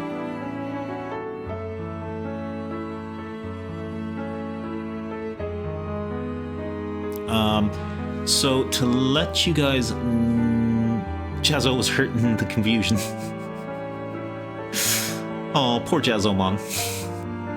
Unfortunately, I can't return you to the Pokeball right now because you're in combat. Just to let you know, Miss Fish, or let everyone know, I don't think there's an official rule in 5e for non-lethal damage, but how it's usually done is you have to declare non-lethal damage before you do the attack. So I'm gonna knock him out, and then you just roll your attack damage as normal, and then when they reach 0, instead of killing them, you've just knocked them out. And the main difference there is whether or not they go to death saves. Also, most of the time when you're DMing monsters and things, they don't get death saves as such, unless you say, like, are they still alive? Have they rolled death saves? We'd like to interrogate them afterwards. So, yeah.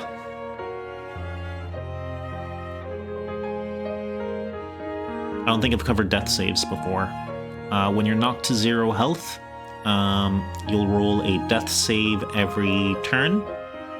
And if you get over 10, it's a success. If you get under 10, it's a failure. 3 failures is permanent, like death, and 3 successes means you're stabilized, so you're still unconscious, but you're not dying. So all the praying cultists are not praying anymore. Yeah, correct. The guy on the top left hasn't gotten to move at all yet, but he seems to have stopped his chanting. And the guy on the bottom left has definitely turned towards the situation, but he also hasn't gotten to act yet. Miss Kiff has pocket sanded this guy, so he's currently blinded. And this guy was just moving down, but since you came back, Jazzo, and your turn is actually first, we've gone back to you.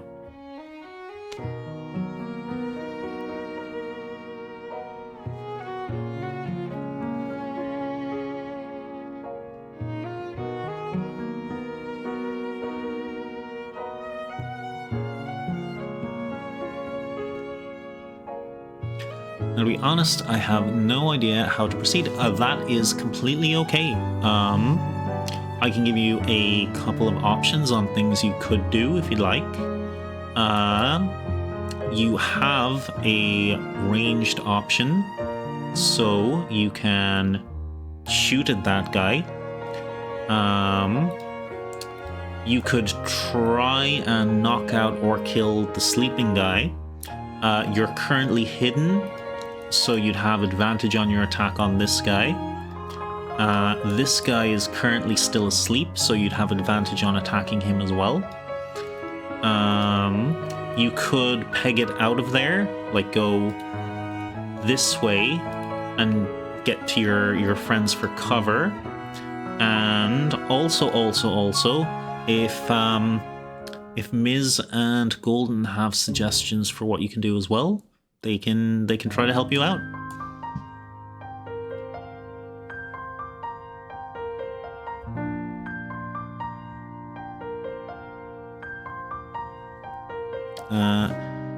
Can I see if the other cultists have weapons? Yes, they do. The four at the top have armed themselves. They all seem to be carrying a small dagger and a small crossbow.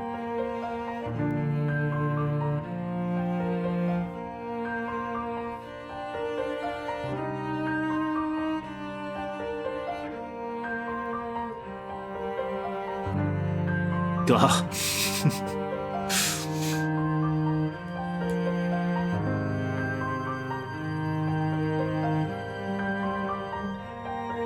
I'm gonna knock out the one at the bottom. Alright. Are you using your claws, or are you gonna use your sling or your dart? The sling is a blunt, like a stone. Me claws. Okay. I'll let you get to... Is that an okay spot for you? You could also be above him there. That was 5, 10, 15, 20. So you still have 10 feet of regular movement as well. Let me get your claw stats, your little bean. Claws, that is a d20 plus 4 to your attack. And it is a d4 plus 2 to your damage.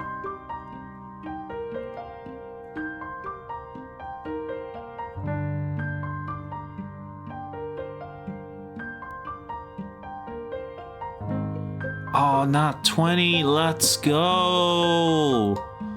Let's go. Okay.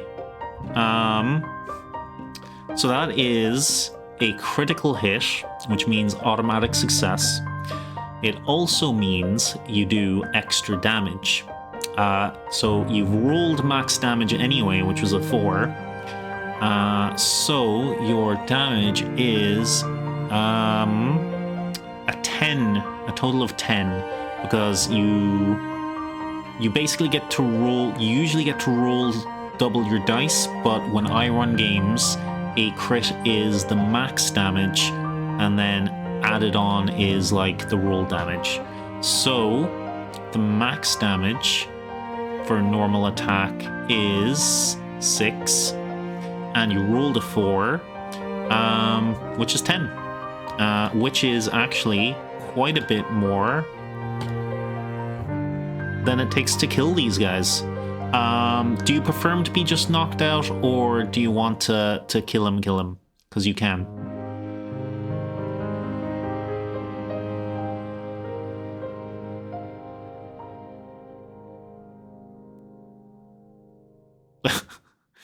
Oh, kill him while I'm at it. Gotcha. He won't wake up to brothers. He won't wake up to bother us. Gotcha. Okay, he is taken out.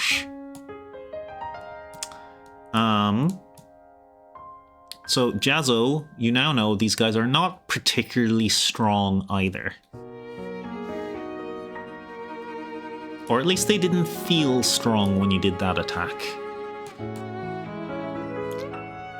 Violence was always an option. Okay, this guy had done a movement, and he is going to fire a crossbow at Miz.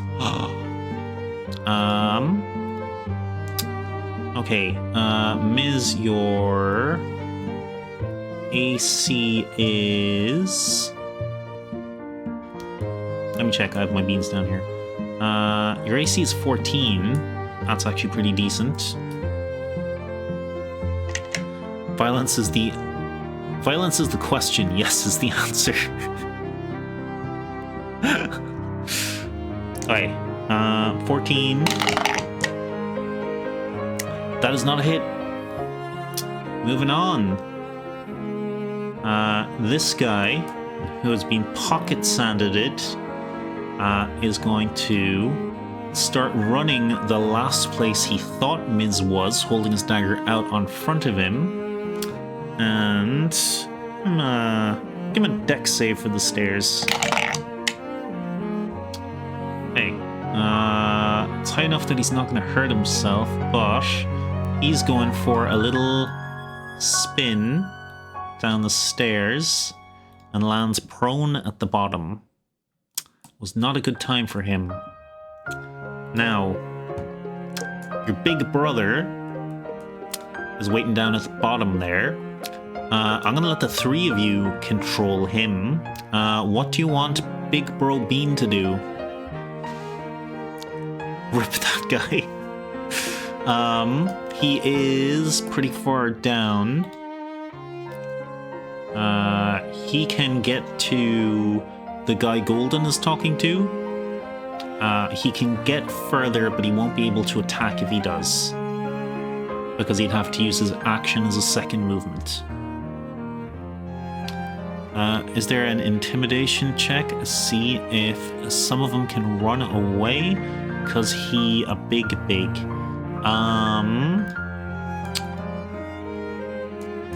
Yeah. You know what? What's intimidation? Charisma? He has a flat charisma. If you get a 18 or higher, he will scare away 1 to 2 cultists. I'm gonna say half a d4. Go for it. Unless Jazzo or Golden want him to do something else, and you can hash it out. Miz, you can do that roll. Well, Jazzo can do the roll either. Let me just mark the rolls to current. Unless you want to do something else. Oh, sure, I got it. Okay, Jazzo, out of the park. Let's get another nat 20.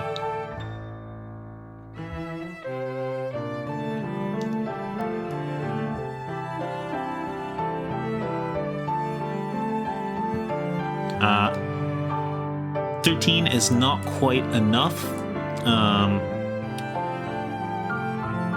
So your Bigly Bean bro lets out a big roar. The guy who is blinded and fell down the stairs is sort of like, ah, what's that? Another one is like, ah, a big green bear. Like a bigger green bear. But you have not shaken them enough for them to run away yet. I think one of them is a little spooked that there is now a giant green bear there, though. Okay. It is Golden's turn. Golden, this guy does not have the wherewithal to have realized what's going on yet. You have a chance to run or surprise attack him. Go, Golden, go!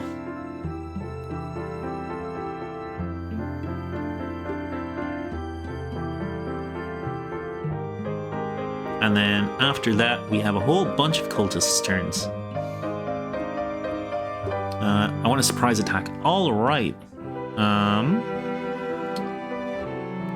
So your claw attack, I assume that's what you'll be using. That is a d20 plus 4 to hit, and then a 1d4 plus 2 for damage.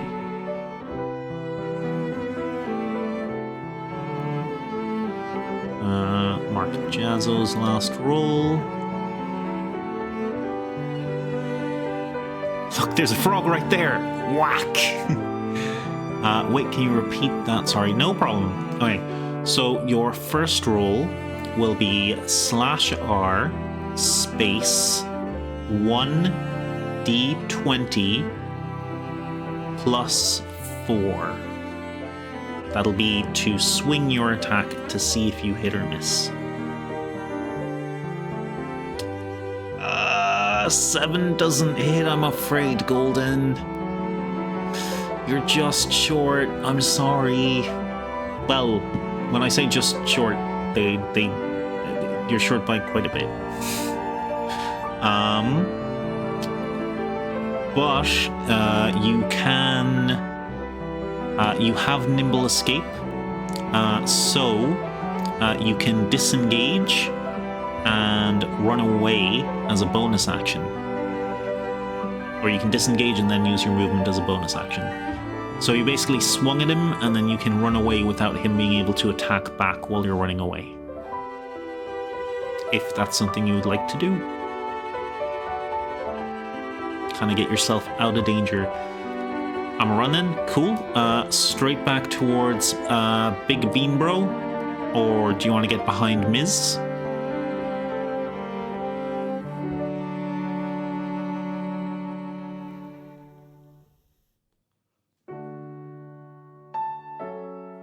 Behind Miz. Okie dokie.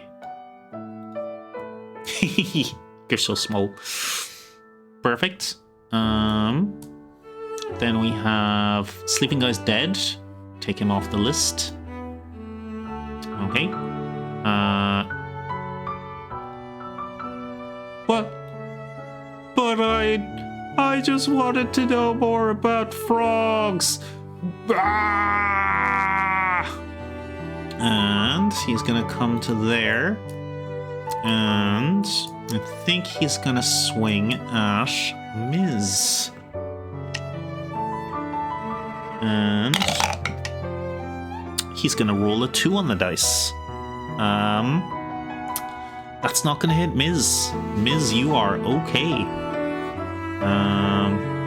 That kind of ends his turn with movement and action. Next up, our boy at the back. What's he gonna do? He is going to 5, 10, 15, 20, 25, 30. He's going to come to there. And he's going to take a shot at Jazzo, but Jazzo has half cover from where he currently is, because this is where the edge of the wall is. So that means you have a bonus to your AC, Jazzo, so it's going to be harder for him to hit you.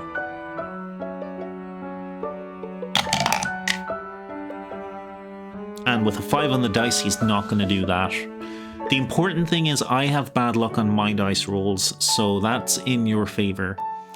I did one of those flip dodges and land in the splits, and I have a great ass.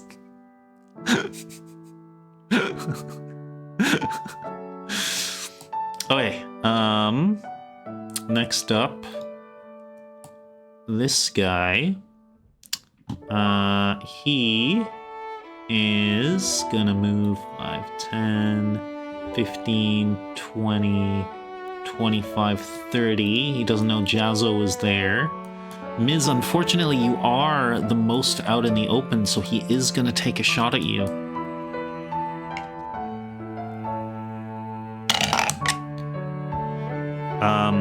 And he's not very experienced with using a crossbow. He's gonna get a nat 1. Oh my god. I'm actually glad these cultists are useless as well, because I think that evens things out.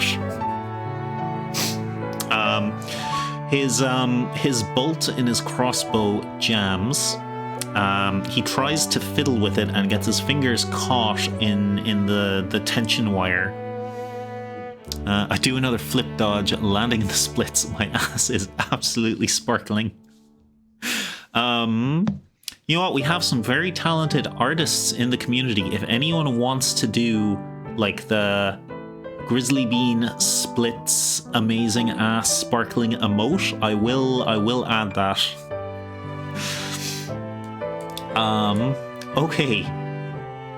We are back to the Jazzinator. The Jazzatron. The Jazz 2000 on it.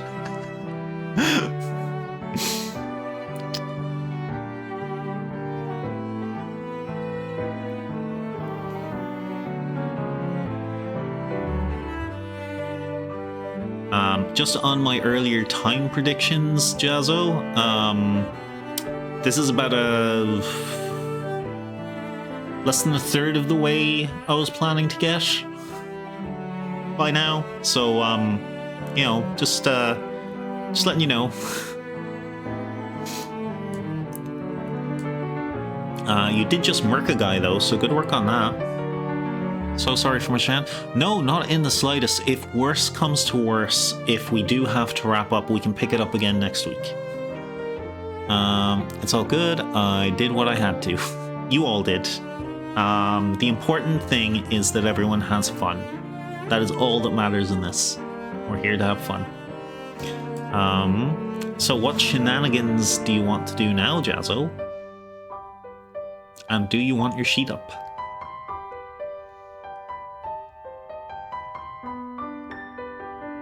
I've cried laughing maybe 3 times now. Fantastic. That's what I want to hear. So much fun. Holy schmoly. Can I? ...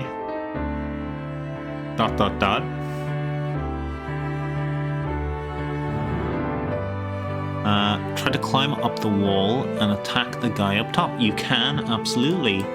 What's that distance like? 30 feet on the dot. That's like a 5 foot up. Yeah, I'll let you make that. You go on claws again? The Jazzo claws are out. Just mark the 7 there. Yeah, alright, go for your attack. It is a +4 to a d20.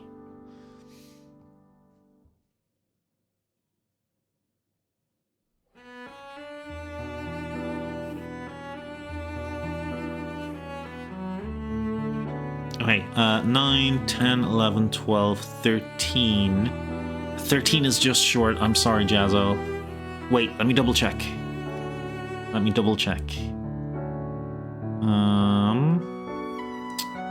Cultist. No, that does hit. A 13 does hit. 13 does hit. Okay, what was your damage? 2 plus 2 is 4. 4 damage. And their HP... Hi. Let me just mark how much damage he's taken. I'd normally put in like a health bar for myself on these guys and like put their total there. But when players join Roll20, they can't see that, only the DM.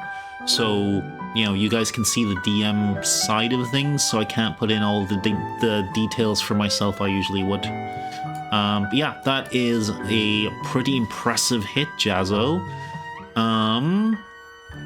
Give me a medicine roll, which is wisdom, which is a 1d20 plus 1 for you.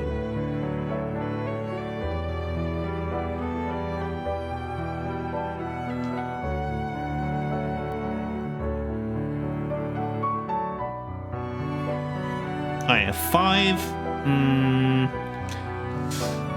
You can't tell too much, but you can tell it's really obvious you did some serious damage to him. So your claws swung across his abdomen, and there is a lot less of his abdomen there. You don't have the medical knowledge to know exactly how much damage that does. Like you're kind of sure things need a pancreas, but you're not definite. You're doing your best, King. You are doing your best, King. That was just a follow-up roll for information anyway. Didn't matter too much. The important thing is the hits, and the Jazzo keeps the hits coming. Should have asked to cut off his arms. Okay, that was your movement, that was your action. I don't think you used your full movement, so you can't really use your bonus action as a tiny bean. So I think that's your turn, Jazzo, so we can go to Miz. You can't hurt me without arms. Sorry to hurt your cultists. It's okay, they're Ymir's cultists, so we don't mind. They're disposable. Ice, Misfish. What we doing? You've kind of been out in the open. You're kind of a main target. You do hit a little harder than the small beans. Just a little.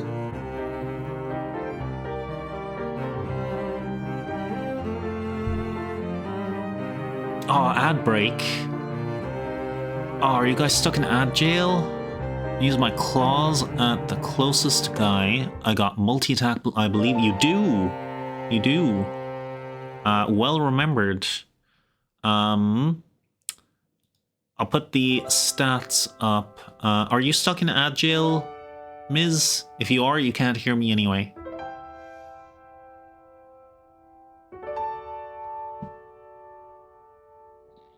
Okay, we'll go to the BRB screen. Oh, you're a dirty, dirty turbo enjoyer. Okay, we'll do your attacks and then I'll go to the BRB screen because I also need to go to the potty and I'm not in the woods. But yeah, we'll do your attack rolls and see what you get. So that is, you can roll both attacks actually. So it's a D20 plus 4, and you can do it twice because you have your 2 attacks. We'll see which ones hit.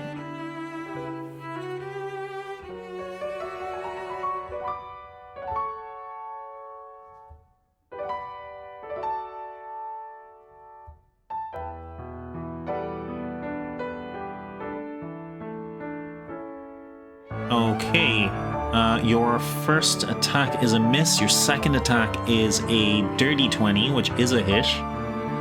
Go for your damage, which will be 1d6 plus 3.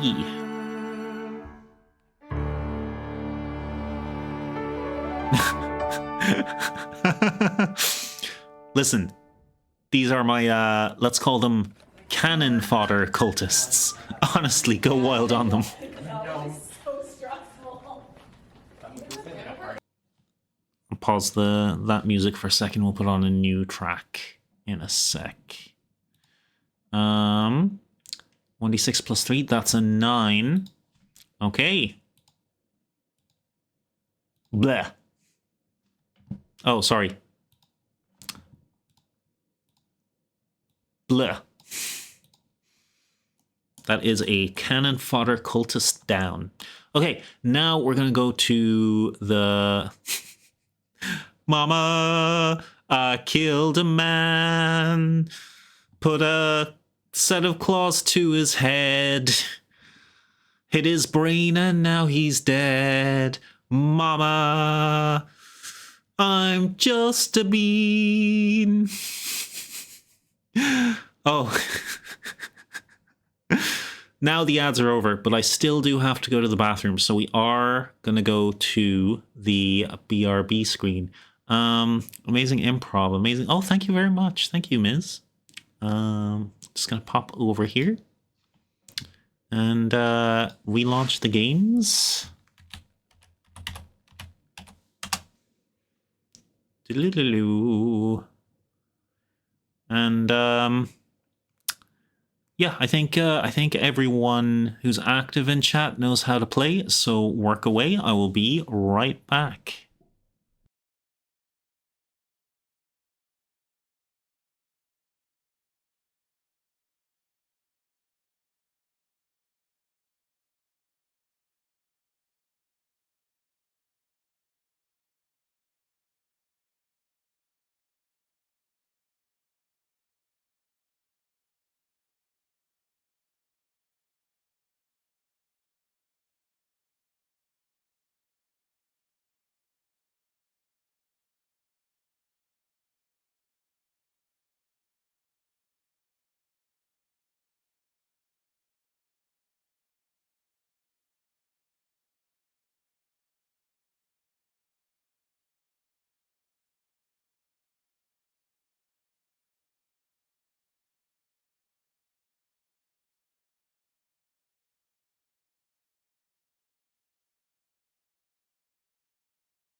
Ymir.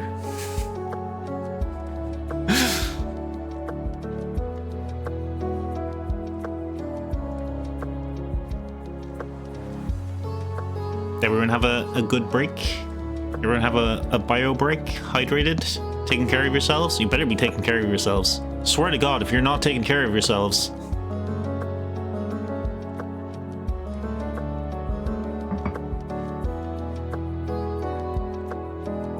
Did Jazzo had to go use Little Bean's room? Class of V8. Hell yeah. Jazzo's back. Cool. Gonna end the maze game. And golden 115. Nice. And no one got an emote into the pot this time. But Next time. Hey, do-loo-loo-loo-loo. Hello. Oh yes, D&D. That's what we were doing. Okay. Miss Kiff just murked a guy. It is this guy's turn. He is going to... Can he reach anyone? Oh, he can. He can get to Miz.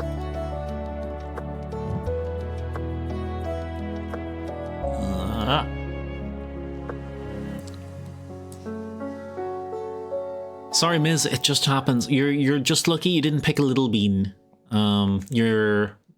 You have like more than twice the health of the small bean. Hang on one sec.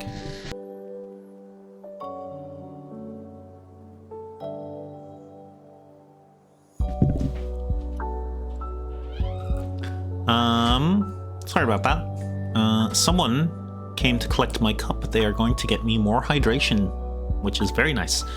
Okay, they are gonna swing on Miz. Does that hit? AC 13. Oh, that does hit. Oh no, Miz is gonna take a damage. Miz is gonna take 4 damage. Oh my gosh. My ass no longer sparkles. He might not have stabbed you in the ass. Actually meant to put you guys' stats in. I'll do that real high. And AC is 14.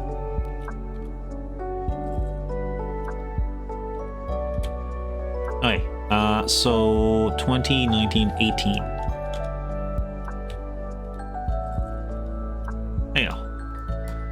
Okay, so you've only taken that much damage, which is not too bad. Can't believe I forgot to put in everyone else's. I'll do everyone else while I'm here, actually, while I think of it. Little beans have 9 and 13 AC. Where's the Jazzinator up here? 9 and 13. Okay, alright, you guys are all statted up now. Tis but a scratch, a butt scratch. Imagine myself getting slashed at and be all dramatic, rolling on the floor, and just be like, "Oh, I'm fine, okay." Oh, that's funny. I hope he didn't damage your cultist robe after you went through so much trouble to get it. Okay, that was this guy. Okay, the blinded guy. He has to spend half his movement to stand up from prone, so he's 15 feet remaining, and he's disorientated. He's gonna keep going the way he was. He will no longer be blinded on the next round. Okay. Ladies and theys, it is now the Bigley's Bean's turn. He's kind of controlled by all of you, so please let me know what you would like Bigley Bean to do between ye.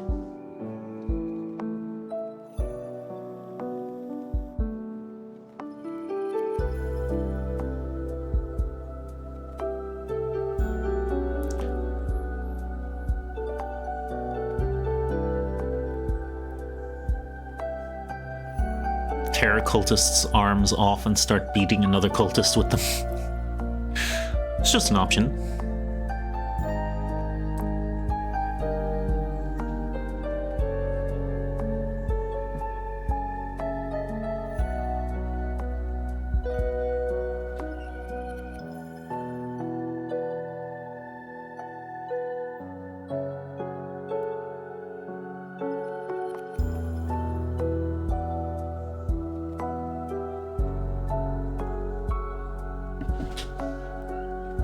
I was about to say, pick the guy that hit me and use him like a metal chair. He couldn't do all of that in one turn. He'd get to a guy and pick him up and hold him like a metal chair, but he'd have to wait till his next round to swing him as an improvised weapon.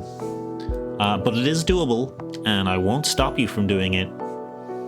There's very little I'll stop you guys from doing.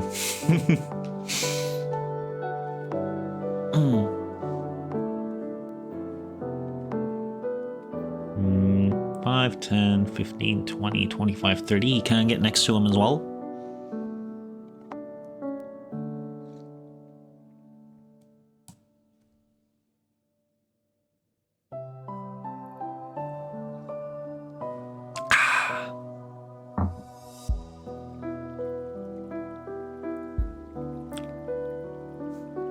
Yes, let's do it.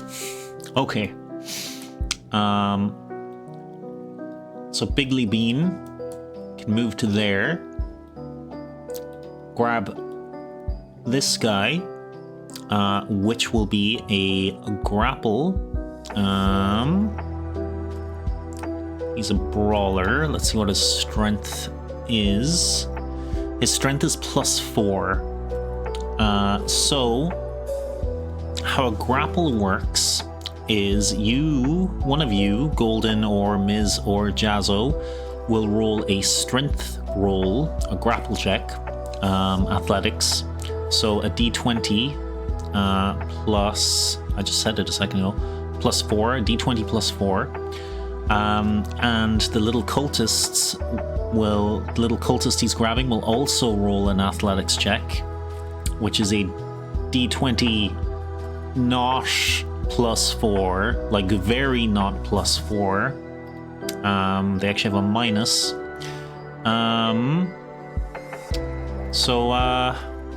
Yeah, let's see how that goes. Yeah, Golden, give it a roll. Golden rolls a 15. Oh, this poor cultist. He has to roll higher than a 15 to even have a chance.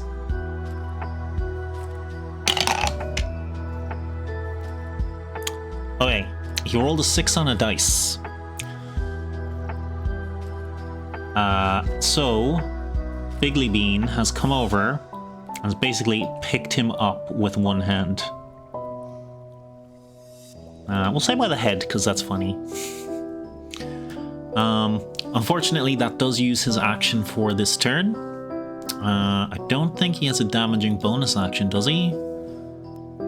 Ground Slam is an action.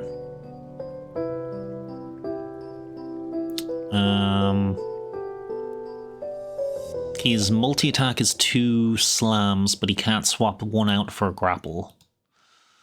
So on the next round, he can.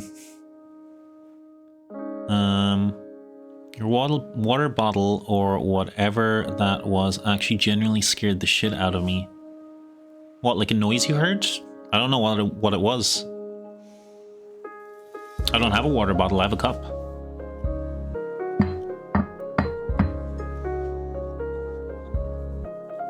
Oh, maybe it was the dice, maybe.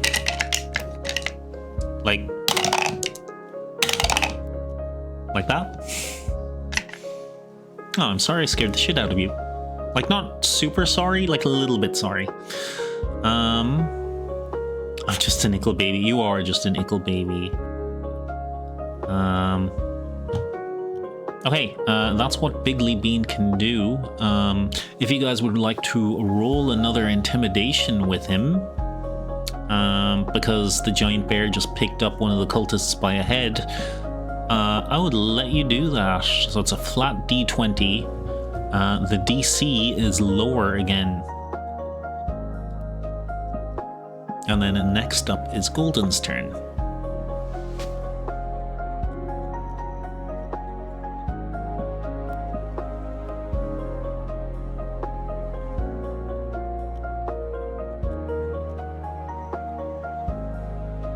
Was the tenor roll for that golden?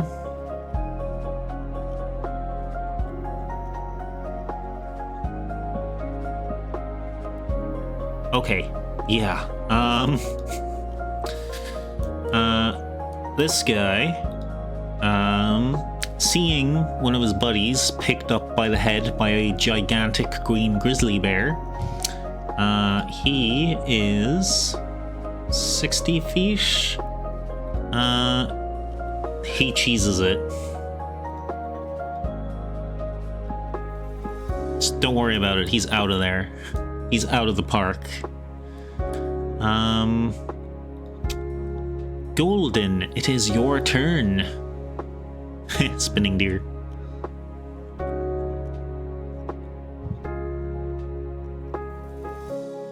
What would you like to do?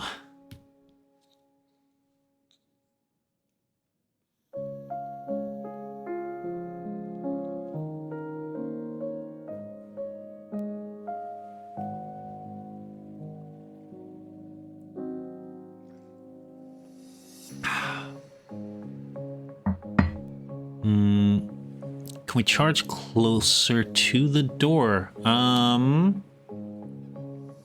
Yes. So being like finicky, like being by the book rules, you don't want to stand in an adjacent square to this guy because technically he could swing at you if you run out of his threat range. But you can go around this side if you would like. So straight up the middle.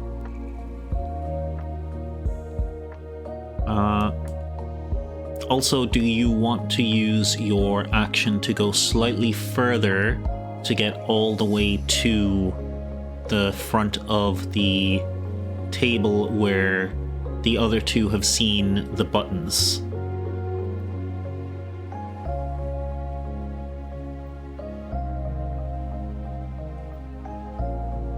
And go further, yes. Okie dokie.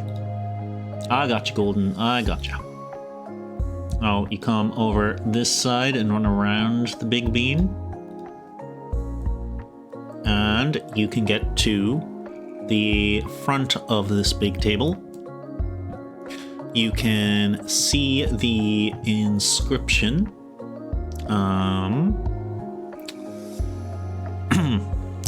Calamity comes not by worship, but by sacrifice of self. And I can give you the 6 symbols on the buttons again. And you can do rolls as a free action. You can investigate, I suppose, or I'm not sure what more perception would do other than just like seeing what's there.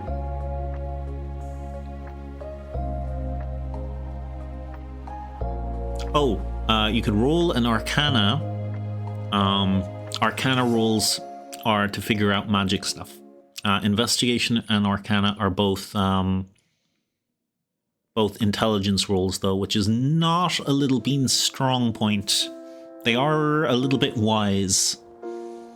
Oh, a hydrate and a posture check. Also, welcome in, Aaron. Hi, how's it going? I'm hydrating. And I'm checking posture. I want to do the arcane. Aaron the goat. Do the arcane. Rip. Then I'll do the normal one. Okay. Hang on. Was that a 10 on the arcane?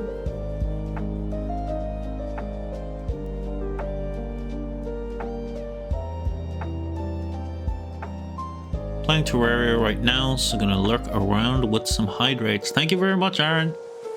Enjoy Terraria.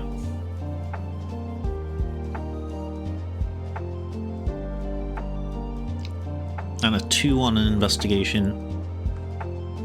Okay, You're not finding a lot with your investigation.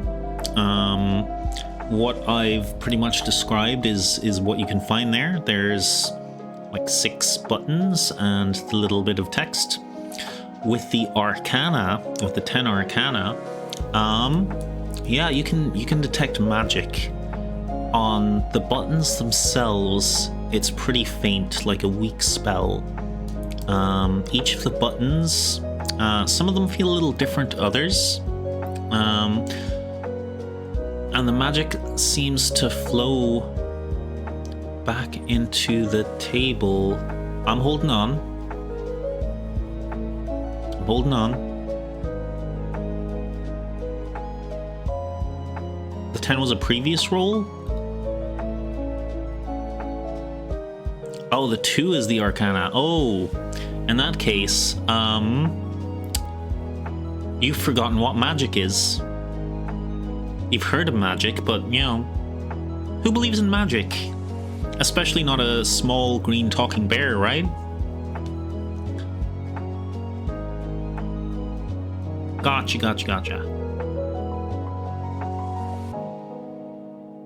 This is what happens when I don't mark the dice rolls with reactions for the ones that have already passed. You can see how easy it is to get confused, though, because it's just like a big row of dice rolls.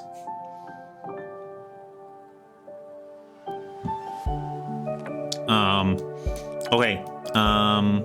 Golden, take everything I said about your arcane roll, put that in a little box, and if you get a good investigation roll, which is also just a flat d20, pretend every time I said magic, I said mechanical, and take the exact same information, okay?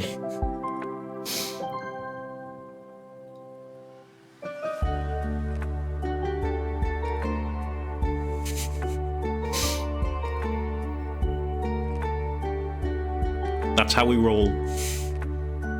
Yeah, you can roll another. This one will be an investigation instead of an arcana.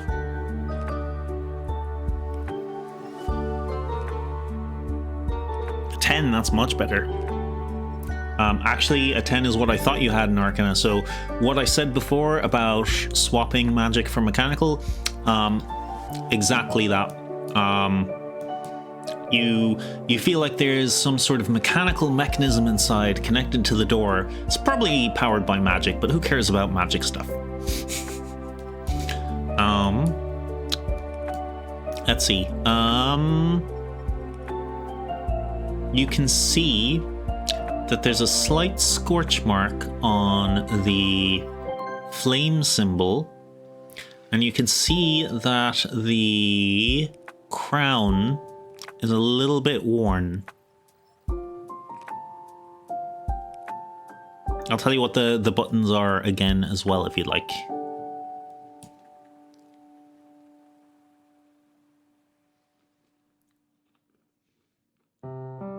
Also, I'm eating a caramel waffle, so I apologize if there's any chewing noises if you don't like chewing noises.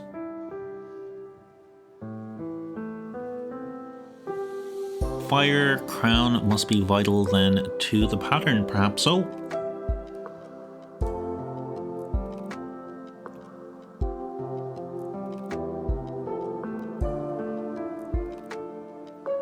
That sounds yummers. It's pretty yummers. Everyone's gonna love this. There's eye, water, moon, and I don't know what I'm missing. No problem. There is flame, a wave or water, whichever you would prefer to describe it as. It's sort of shaped like a wave. There is a moon. There is a blood droplet. You can tell it's a blood droplet because someone has taken the time to paint it red, possibly with a crayon. There is an eye, and there is the crown.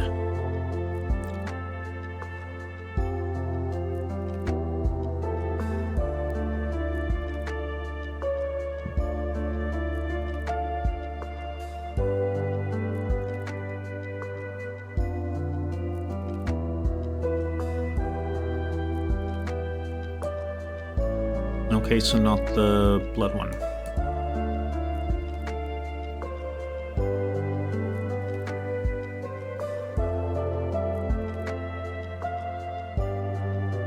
That's up to you.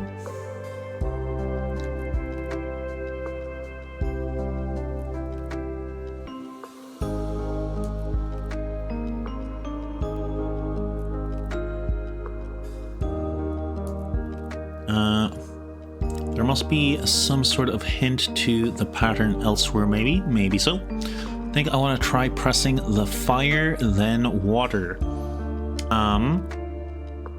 But I feel like there's more to it. Okay, so I am going to say it takes either an action or an object interaction to push each button. You did use your action to get up here, but you do have an object interaction every turn. They're often not used unless you're like switching weapons or things like that, so they're not something you have to worry about too much, but you can push one button.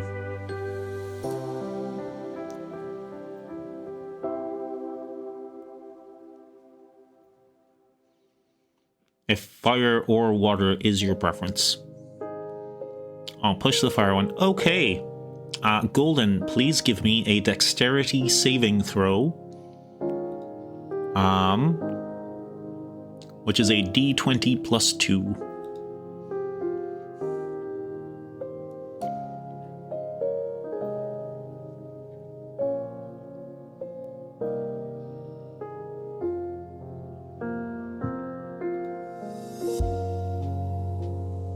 $15? Yep, that's fine.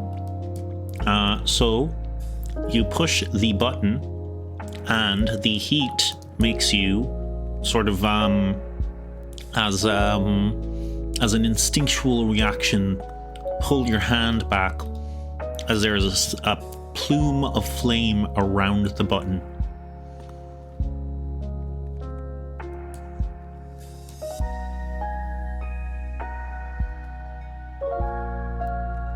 You have not taken any damage because your dexterity save was enough.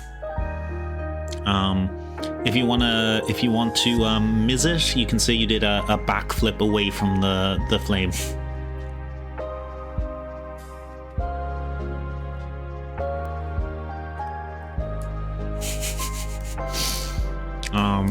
Okay. I'm going to go through the boys' turn now, the cultists. Unless there is anything else you wanted to ask, Golden.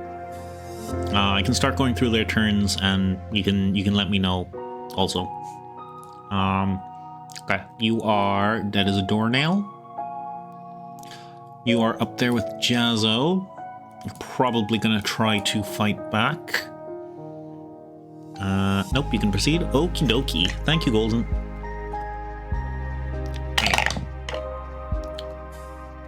That's not gonna hit Jazzo. Good. The other guy... Where are you? The other guy has fled. He is no longer on the map, so I'll take him out. And that brings us back to Jazzo.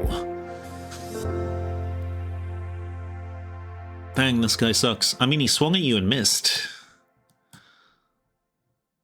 I think he'd suck more if he hit you. You can try and finish him off, though.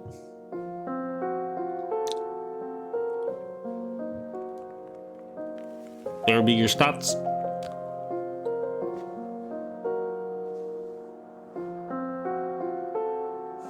I will end his suffering. Alright, I'm ready for the roll. Bro's bleeding out as we speak. Half of his pancreas still stuck on your claws from your last attack.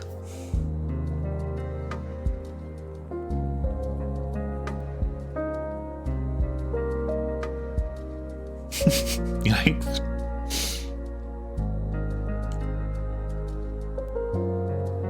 Oh, 6 isn't quite gonna do it, Jazzo. I think he might suffer for a while longer. Actually, he might eat the pancreas for intimidation boost.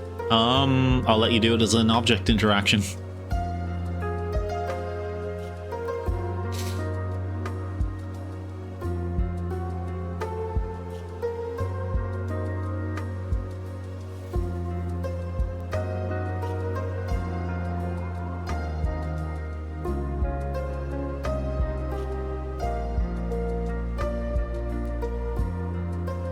Ensuing counter +1. Aru. Oh, insulin. Oh, I'm such a dummy.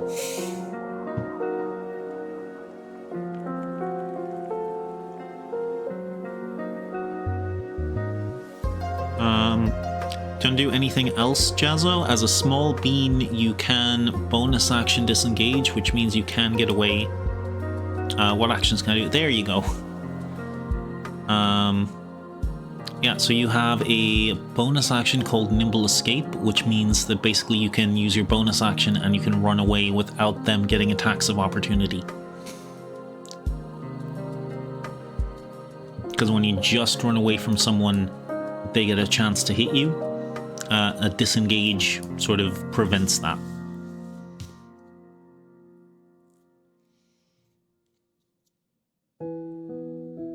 I will disengage and go to golden. Alright. Next to them? Other side of them? On front of them? Behind them?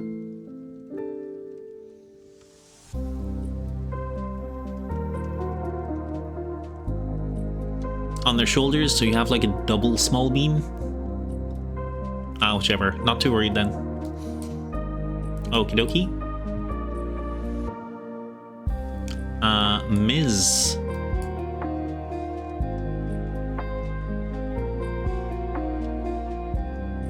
Two beans in a trench coat.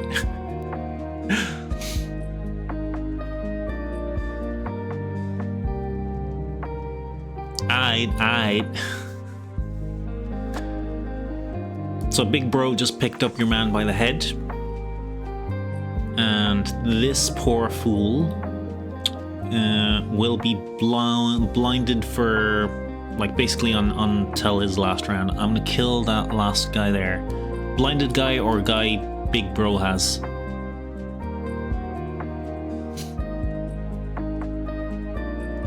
Blinded guy E. Okay, let me try to get all the parts of your robe.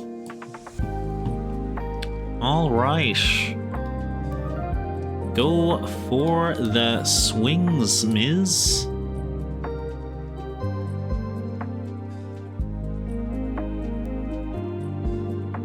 D20 +4 for your attack.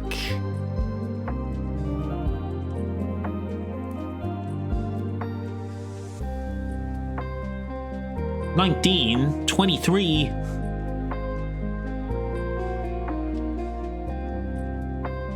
And your second attack is an 11. Your second attack doesn't quite do it, but your first attack is a heck of a hit.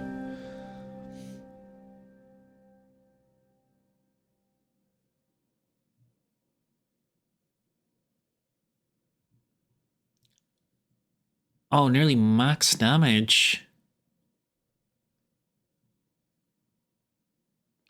Or actual max damage? Yeah, 6 + 9, that's max damage. Big boy. All right. Well. Bleh. How do you want to do it, Ms.? You pocket sanded him. He stumbled down the stairs. Gotta go to Betty bye. I'm sorry, my friend. I love you all. Enjoy the rest of this. Thank you very much. Thank you for being here, Ymir. Thank you for being above and beyond excellent mod. You were aces tonight, friend. Hey, I swear to God, I'll send you all to the Shadow Realm. Good night, Ymir. Rest well, my friend. Okay. There are 2 cultists left. Yeah, there's 2 cultists left.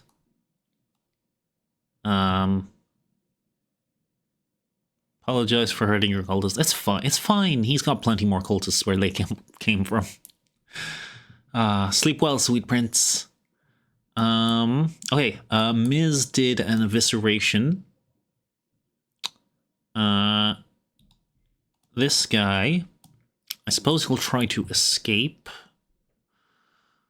Rip and tear, baby. Night, friend.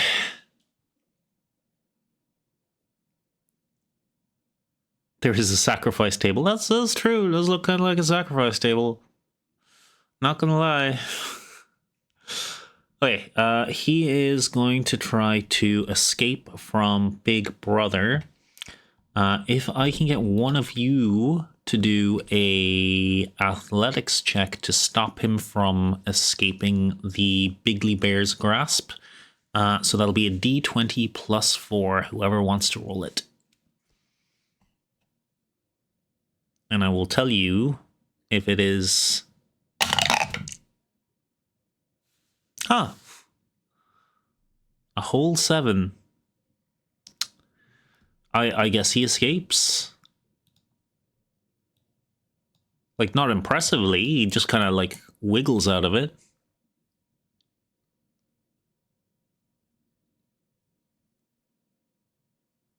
Waiting for Golden?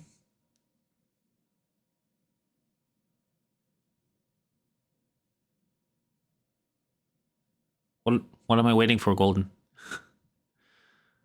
Actually, I'm going to say he loses his robe in the process of wiggling out.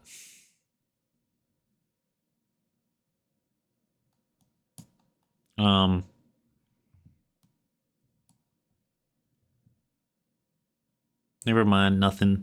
That's okay. He robeless. I'm gonna say he's naked. You can assume that in your own mental visualization of things. But yeah, he's wiggled out of Bigly Bean's hold. That does cost him his action though. And it is Bigly Bean's turn.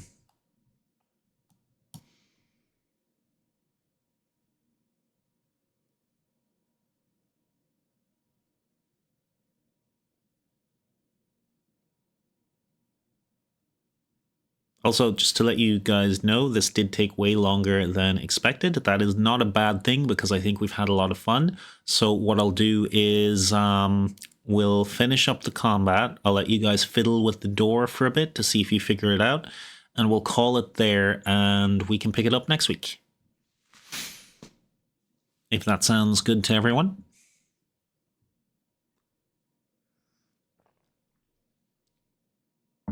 All right, Mrs. Groovy with that. We got the nodders from Golden. And a yeah from Jazzo. All right. Okay, how do you want the Bigly Bear to eviscerate this gentleman? I mean, make friends with him. Gonna get a big man to crush this guy. I'll bring the stats up. Your Bigly Bean does have a multi-attack slam.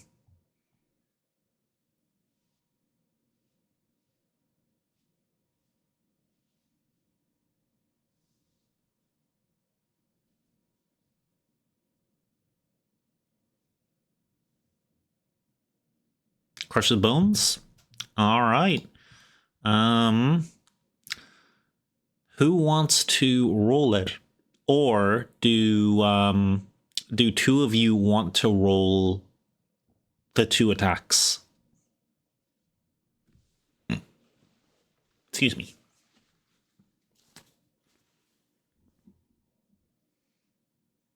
We got a Miz in the chat.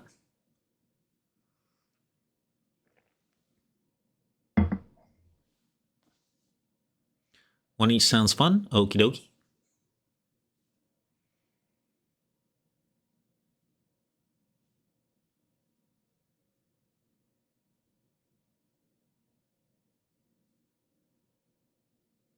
It is a +6. Yeah, Miz got it. A 10? A 10 doesn't hit. I'm sorry.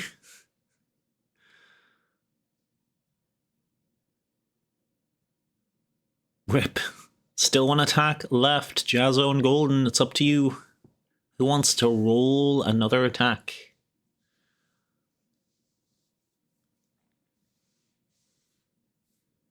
I feel like Golden's been saving up the luck. But Jazzo's been knocking it out of the park so far. Same thing, right? Yep. 1d20 plus 6.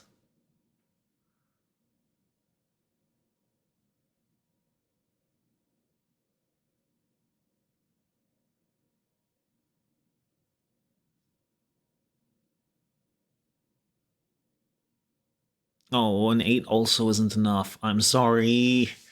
Bigly Bean has not hit. I always notice that happens a lot when I'm running games or playing with my friends as well, is that like the last guy, they don't stand a chance. They're completely overwhelmed, but they just won't. You just can't hit them.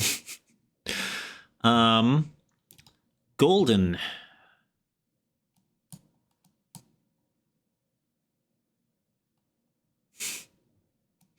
It always happens, to be honest.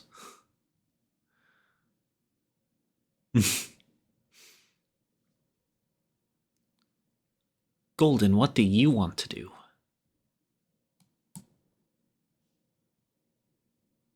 The Golden, the Haven, the Golden Haven, the Golden Bean. I don't know what to do, to be honest. Well,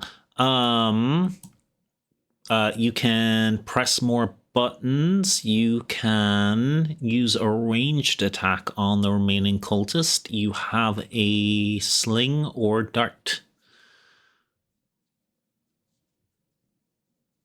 There's actually 2 remaining cultists. I keep forgetting about this guy up in the corner. Well, this is a sacrifice table. What if we put the guy on the left on it? That's up to ye.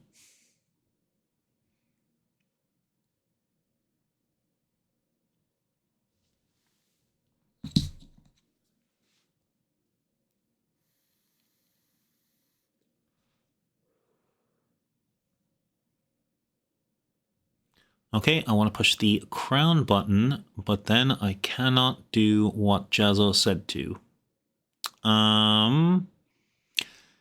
No, you can use your object interaction to push one button, and then, let's see, you can use your movement to get over to him. You can use your action to grapple him, see if you can pick him up. That's kind of everything you can do on your turn, though. So you could push the crown and still be able to get over to him and try to pick him up.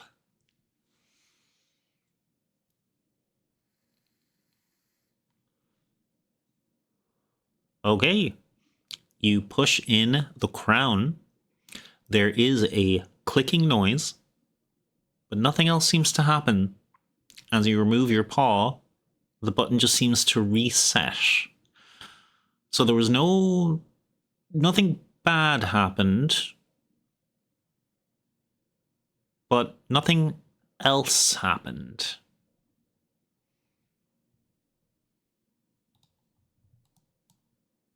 And you go over to the cultist, and you go for a grapple, which is strength, which is a 0 for a beanling.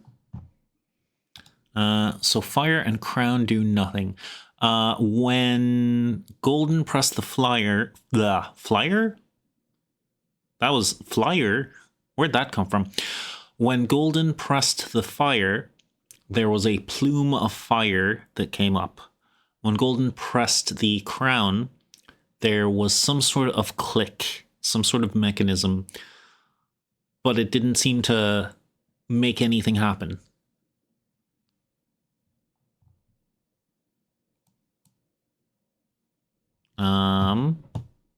Hey.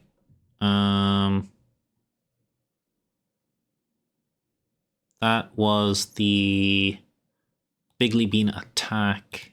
So Golden, can you give me a d20 to try to grab this nerd?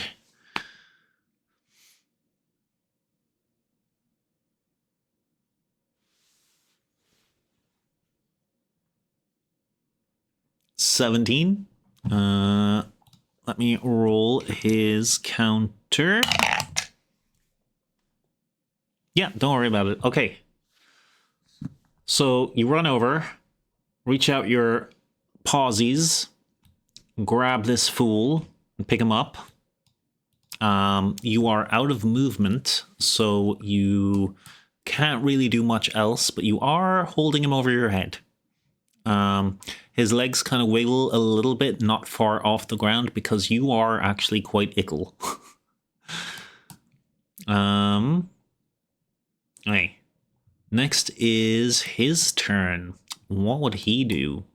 I think he might go for an attack rather than trying to escape. But he will do so at... they don't usually, but just because of the way he's being held, I'm going to say it's a disadvantage because you have him over your head. Okay. So... that is a miss, and it's a disadvantage, so even if he gets higher on the next roll, it wouldn't help. Okay. So he desperately swung at you with his little dagger, but he can't connect. You're too small, and you're under him, and you're holding him, and you can kind of move him in the direction that you need to, so you can avoid his slashes pretty easily. He's feeling pretty defeated right now. Also, Jazzo, ripped his guts open as well. So, he's not doing great. Speaking of Jazzo ripping people's guts open, Jazzo, it is your turn. And a hydrate and a posture check from Aaron. Thank you very much, Aaron. Too swole. Too swole for this fool. Ow. Oh. Oh, that posture check hurt. I hurt myself a little. You click the water button. Give me a dexterity save, please, Jazzo. No, you're a little bean. +2. Wait, no.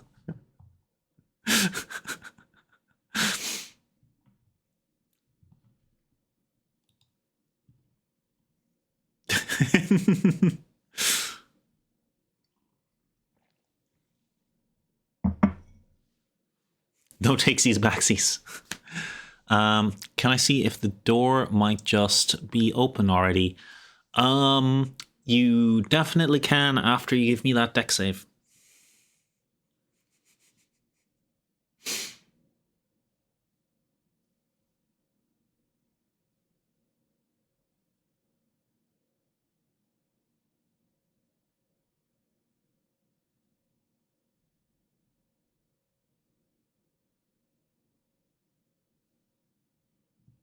Nine? Yeah, that's fine. That is fine as you hop back. There is a blast of cold air that comes from beneath you. You feel the tips of your claws almost get like a burn of frost. But it doesn't damage you. You got back just in time.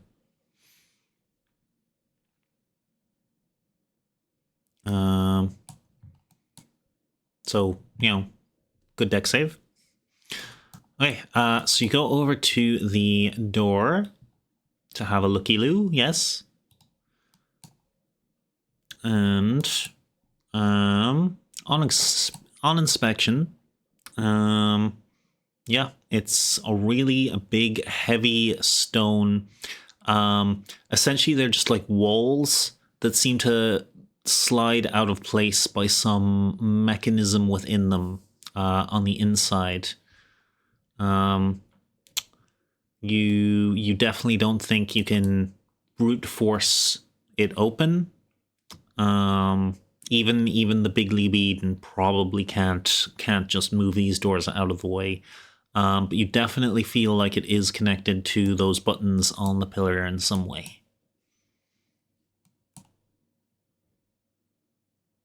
Is there anything else you would like to do my dear Jazzobot.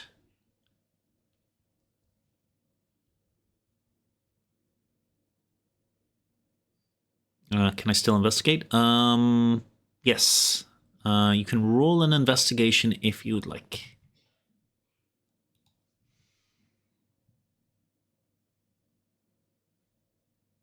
That is intelligence, which is a flat roll. If I can, I'd like to see what the cold air was if it is no longer harmful. Sure. Yes. Give me your investigation and I will give you a little more information about it. 6. 6 isn't a huge amount of... Okay. So from seeing Golden... Oh, one sec, guys.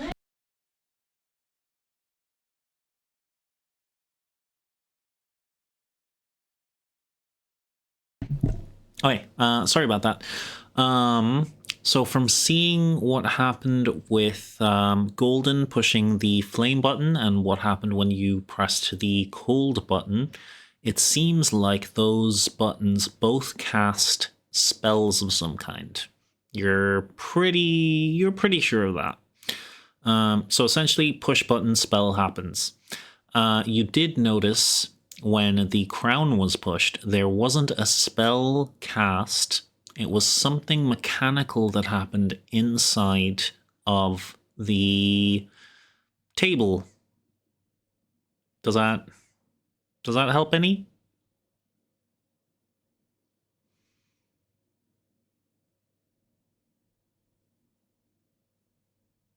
Yep. Alrighty. Nodders? Okie dokie.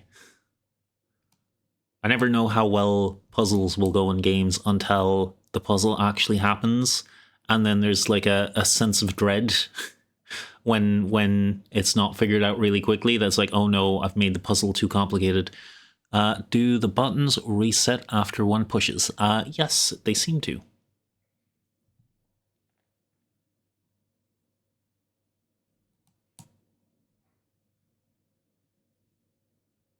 So it looks like when the crown was pushed in, there was a click, and then when Golden took her hand away, it sort of, the button came back out.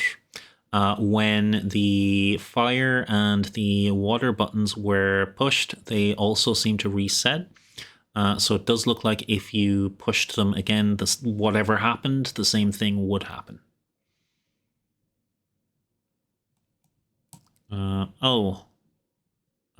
Add incoming in 2 minutes. Okay, let's see if we can wrap this up. Jazzo, is there anything left you want to do? And Ms, what would you like to do?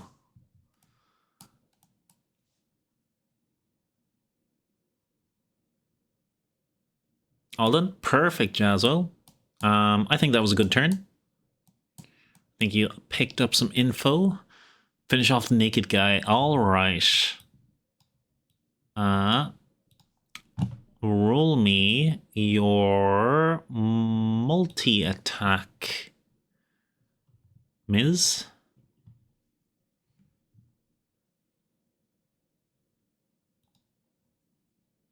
So that's a +4 to your attack.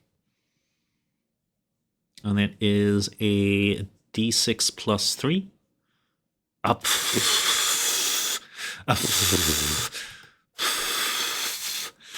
Okay. I don't think this guy has enough health to survive a crit. We can calculate the damage if you really want me to, or you can just tell me what kind of confetti you want to turn him into.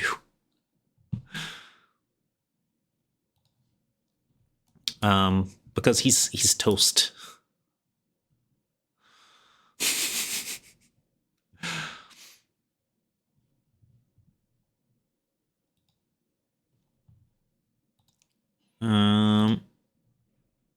Bleh.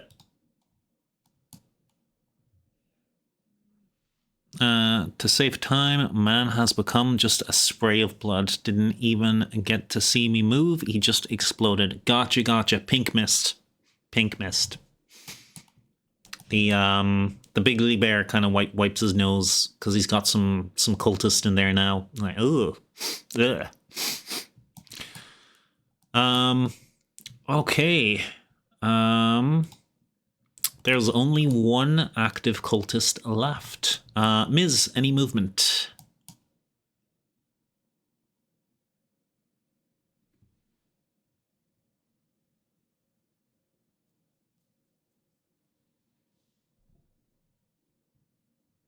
Oh, and the ad break hit.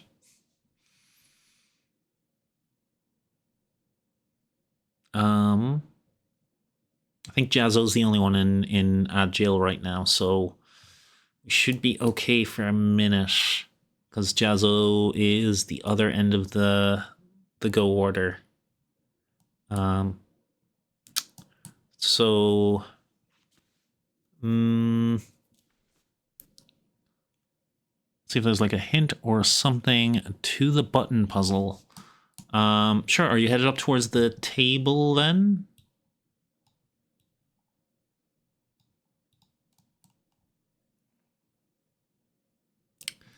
All right.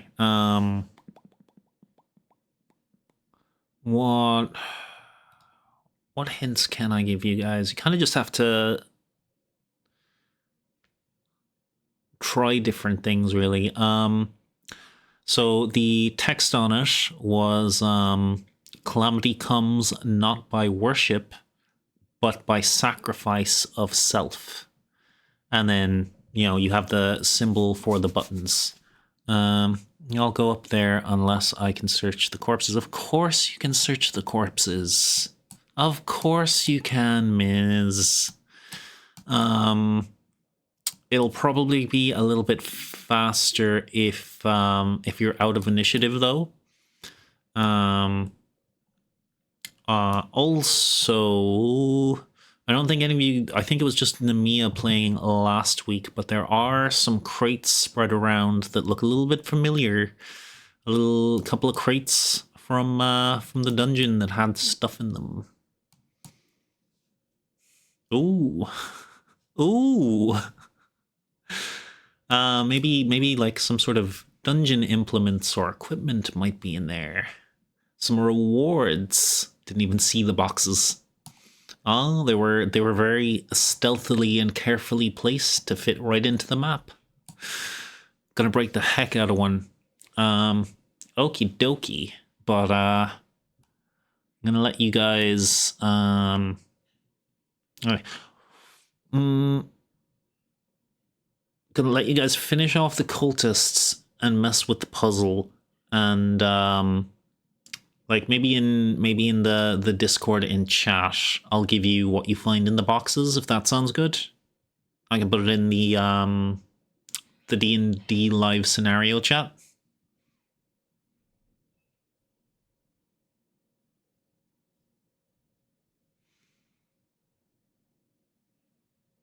And what you find on the cultists.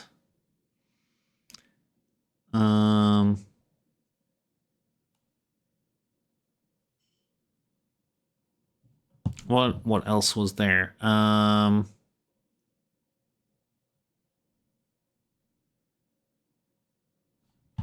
Yeah. Do you want to try any of the buttons, Ms.? Let's get that guy on the table and do a sacrifice. Okay. Okay.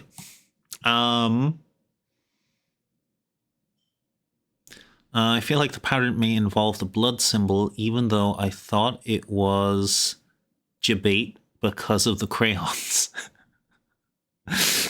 I'm not... I can't really clarify that, but, if you wanted to show that it was like a blood droplet and not something else, it would have to be red. So I might have just made an off off-cuff joke that might have put you off a symbol, but it was a joke that you shouldn't read too much into. Yeah. I tried the blood one. It's a bit.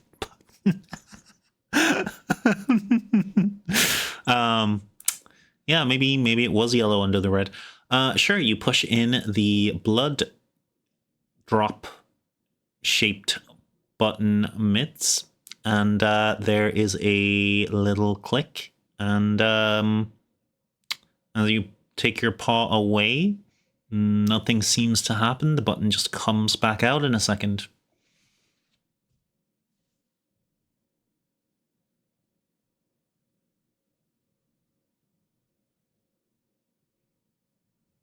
There was no deck save. So Blood and Crown are safe so far. Mm-hmm. Seems so.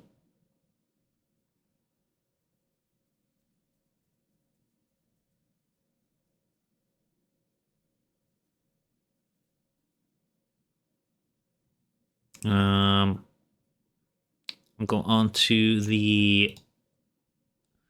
can I push another button? I don't think so. You used your object interaction to push the first button, and you had used your action to finish off that fool. I'm sorry, Ms. But I have to stick somewhat by the rules. I'm already a little loosey-goosey as a DM. But I'll let you move the Bigly Bean. You wanna move the Bigly Bean? It's the Bigly Bean's turn. You wanna move the Bigly Bean? Yeah, you do. There you go, Misfit. Where to? Big brava.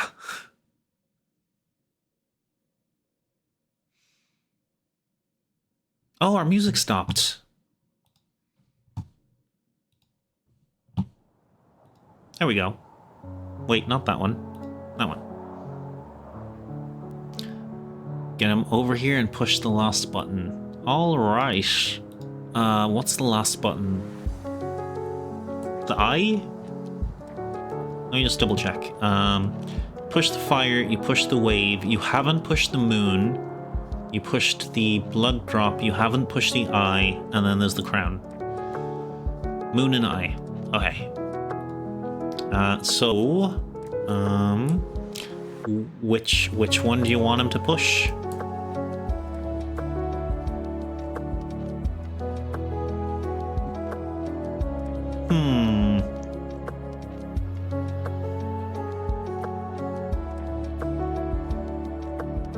Moon! Okay. Who wants to roll a deck save?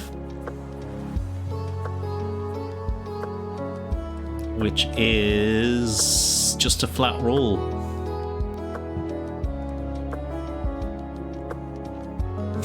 I think he'll be okay. He's got double your health, Miz.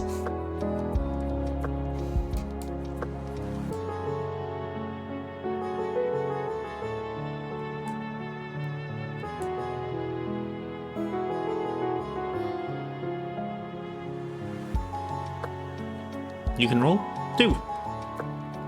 I just mark that.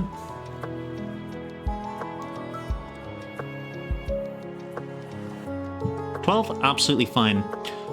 So as Big Brava goes to push the button and clicks it in, he jumps back with a bit of a startle, as there is a blast of radiant energy. If any of you guys were magical casters, you'd probably recognize it as being similar to the druid spell Moonbeam. But yeah, that's what happened. There was another deck save and another blast of magical energy, but no mechanical click inside.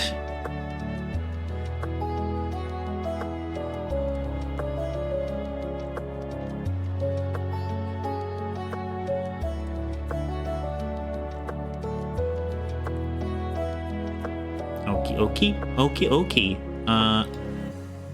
golden. 5, 10, 50. Yeah, you can get this guy onto the table. He will now be surrounded by 4 bears. I'm gonna say no intimidation, no roll necessary. He is scared shitless of the current situation.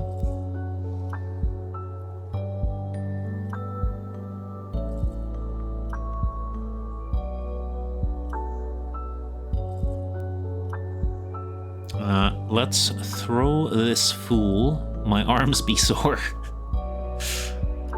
All right, so yeah, over to here. Do you want to roll to see how far you can get him, or do you just want to chuck him the first, like, 5 feet onto the table? Start chanting a bastardized version of whatever I heard from the cultists.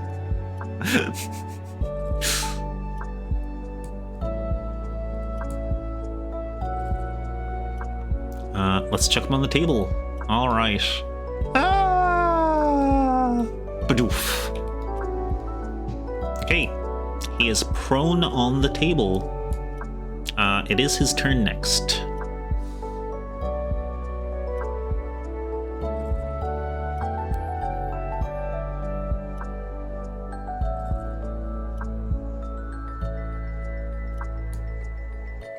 I'll say you essentially just like put him down on the table, so I'll say you still have your action. If then there's something you want to do.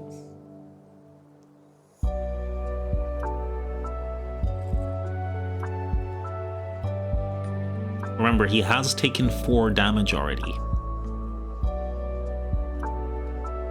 Can I get to the button so I can press the I? Sure. So you can use your action to push the I, if you'd like.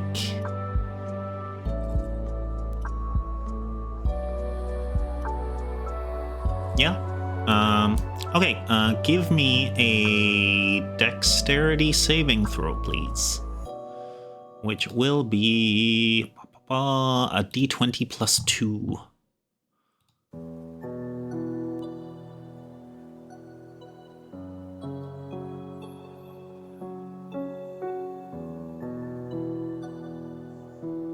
$18? Absolutely fine. As you jump back from, it's a little harder to see. It's almost like purple electricity, but you can feel what damage type it is, as it gives you like a little pain in your head. This is psychic damage, and being on the table, he's hit by it too.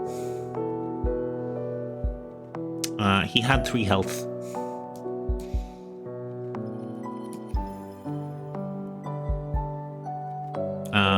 There's just like a line of blood comes down from his nose, and he just sort of keels over.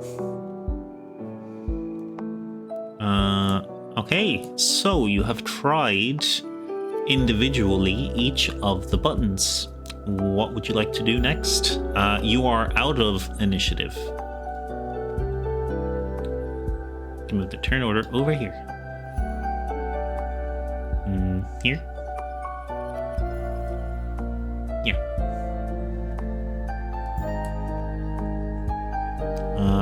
Let's push both the blood and crown buttons at the same time.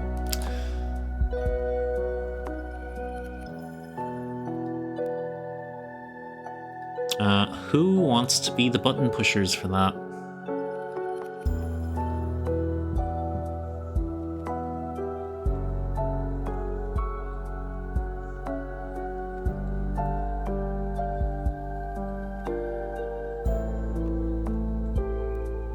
Jazzo's one. Ms., can I assume you're the other one?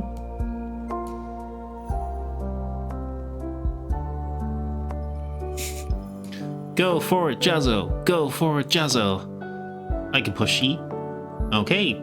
As you two push the buttons at the same time together, they both click. You hear large stone grinding and whirling as these two large doors begin to move apart, revealing the entrance to the cultist leader's lair. Congratulations, Beans. You have completed almost half of what I planned for tonight. But we all had a fantastic time, and I think that's what matters. And it means I have less prep for next week, which means I can spend some time working things out to do like the VC thing I was talking about. You guys did absolutely brilliantly. I love out-of-the-box thinking, and there was very little thinking in the box. That was great for a first time for me. Absolutely brilliant to hear. Running games for very new people is one of my favorite things to do. So I guess outside of game during the week, I'll write down like in the live scenario chat a couple of the rolls you can do and what numbers to roll. And you can give me those rolls and I'll tell you what you find on the corpses and what you find in those boxes. And next week we will start at the entrance to the tomb. Does that sound good? In your mission to find the boss's hat. Sounds good? Yay. Excellent. I had super a lot of fun running this. I hope I didn't take up too much more of your time than was planned. Clicking my heels and shit. Thank you, Jazzo. Okay. I guess we'll go back to the chat room, the just chatting room, and I'll look for someone to raid. Do you guys have any suggestions? I could just stream for another hour and a half, and we could raid straight into Dulcie. But I don't think I can keep going that long. You do, Miz? Who do you suggest? Asterix is cheating. Daya is live, eh? We can raid Daya. My friend Rip. Who's your friend, Biz? The Drift live. Sorry, Keck. What are you sorry about? Let me have a looky-loo.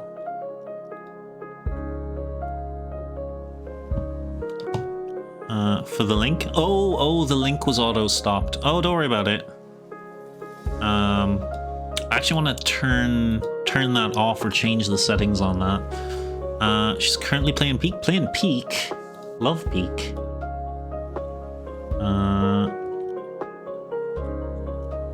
The Drift live. Oh, they have a cute avatar. That's cute. Yeah, I think we'll raid them. I think I raided Diamond last week, so we'll give someone else a turn, someone else small. And we can raid Diamond next week. Because I think he usually streams around this time. If there are no objections to the players. Okay, let's go to the Drift. Thank you guys so much for playing. Thank you guys so much for your time, and yeah, I had such incredible fun, and I hope you guys did too. And I hope to see you next week. Take care of yourselves. Make sure to eat and sleep and all of those important things. And I'll see you next time in the dungeon.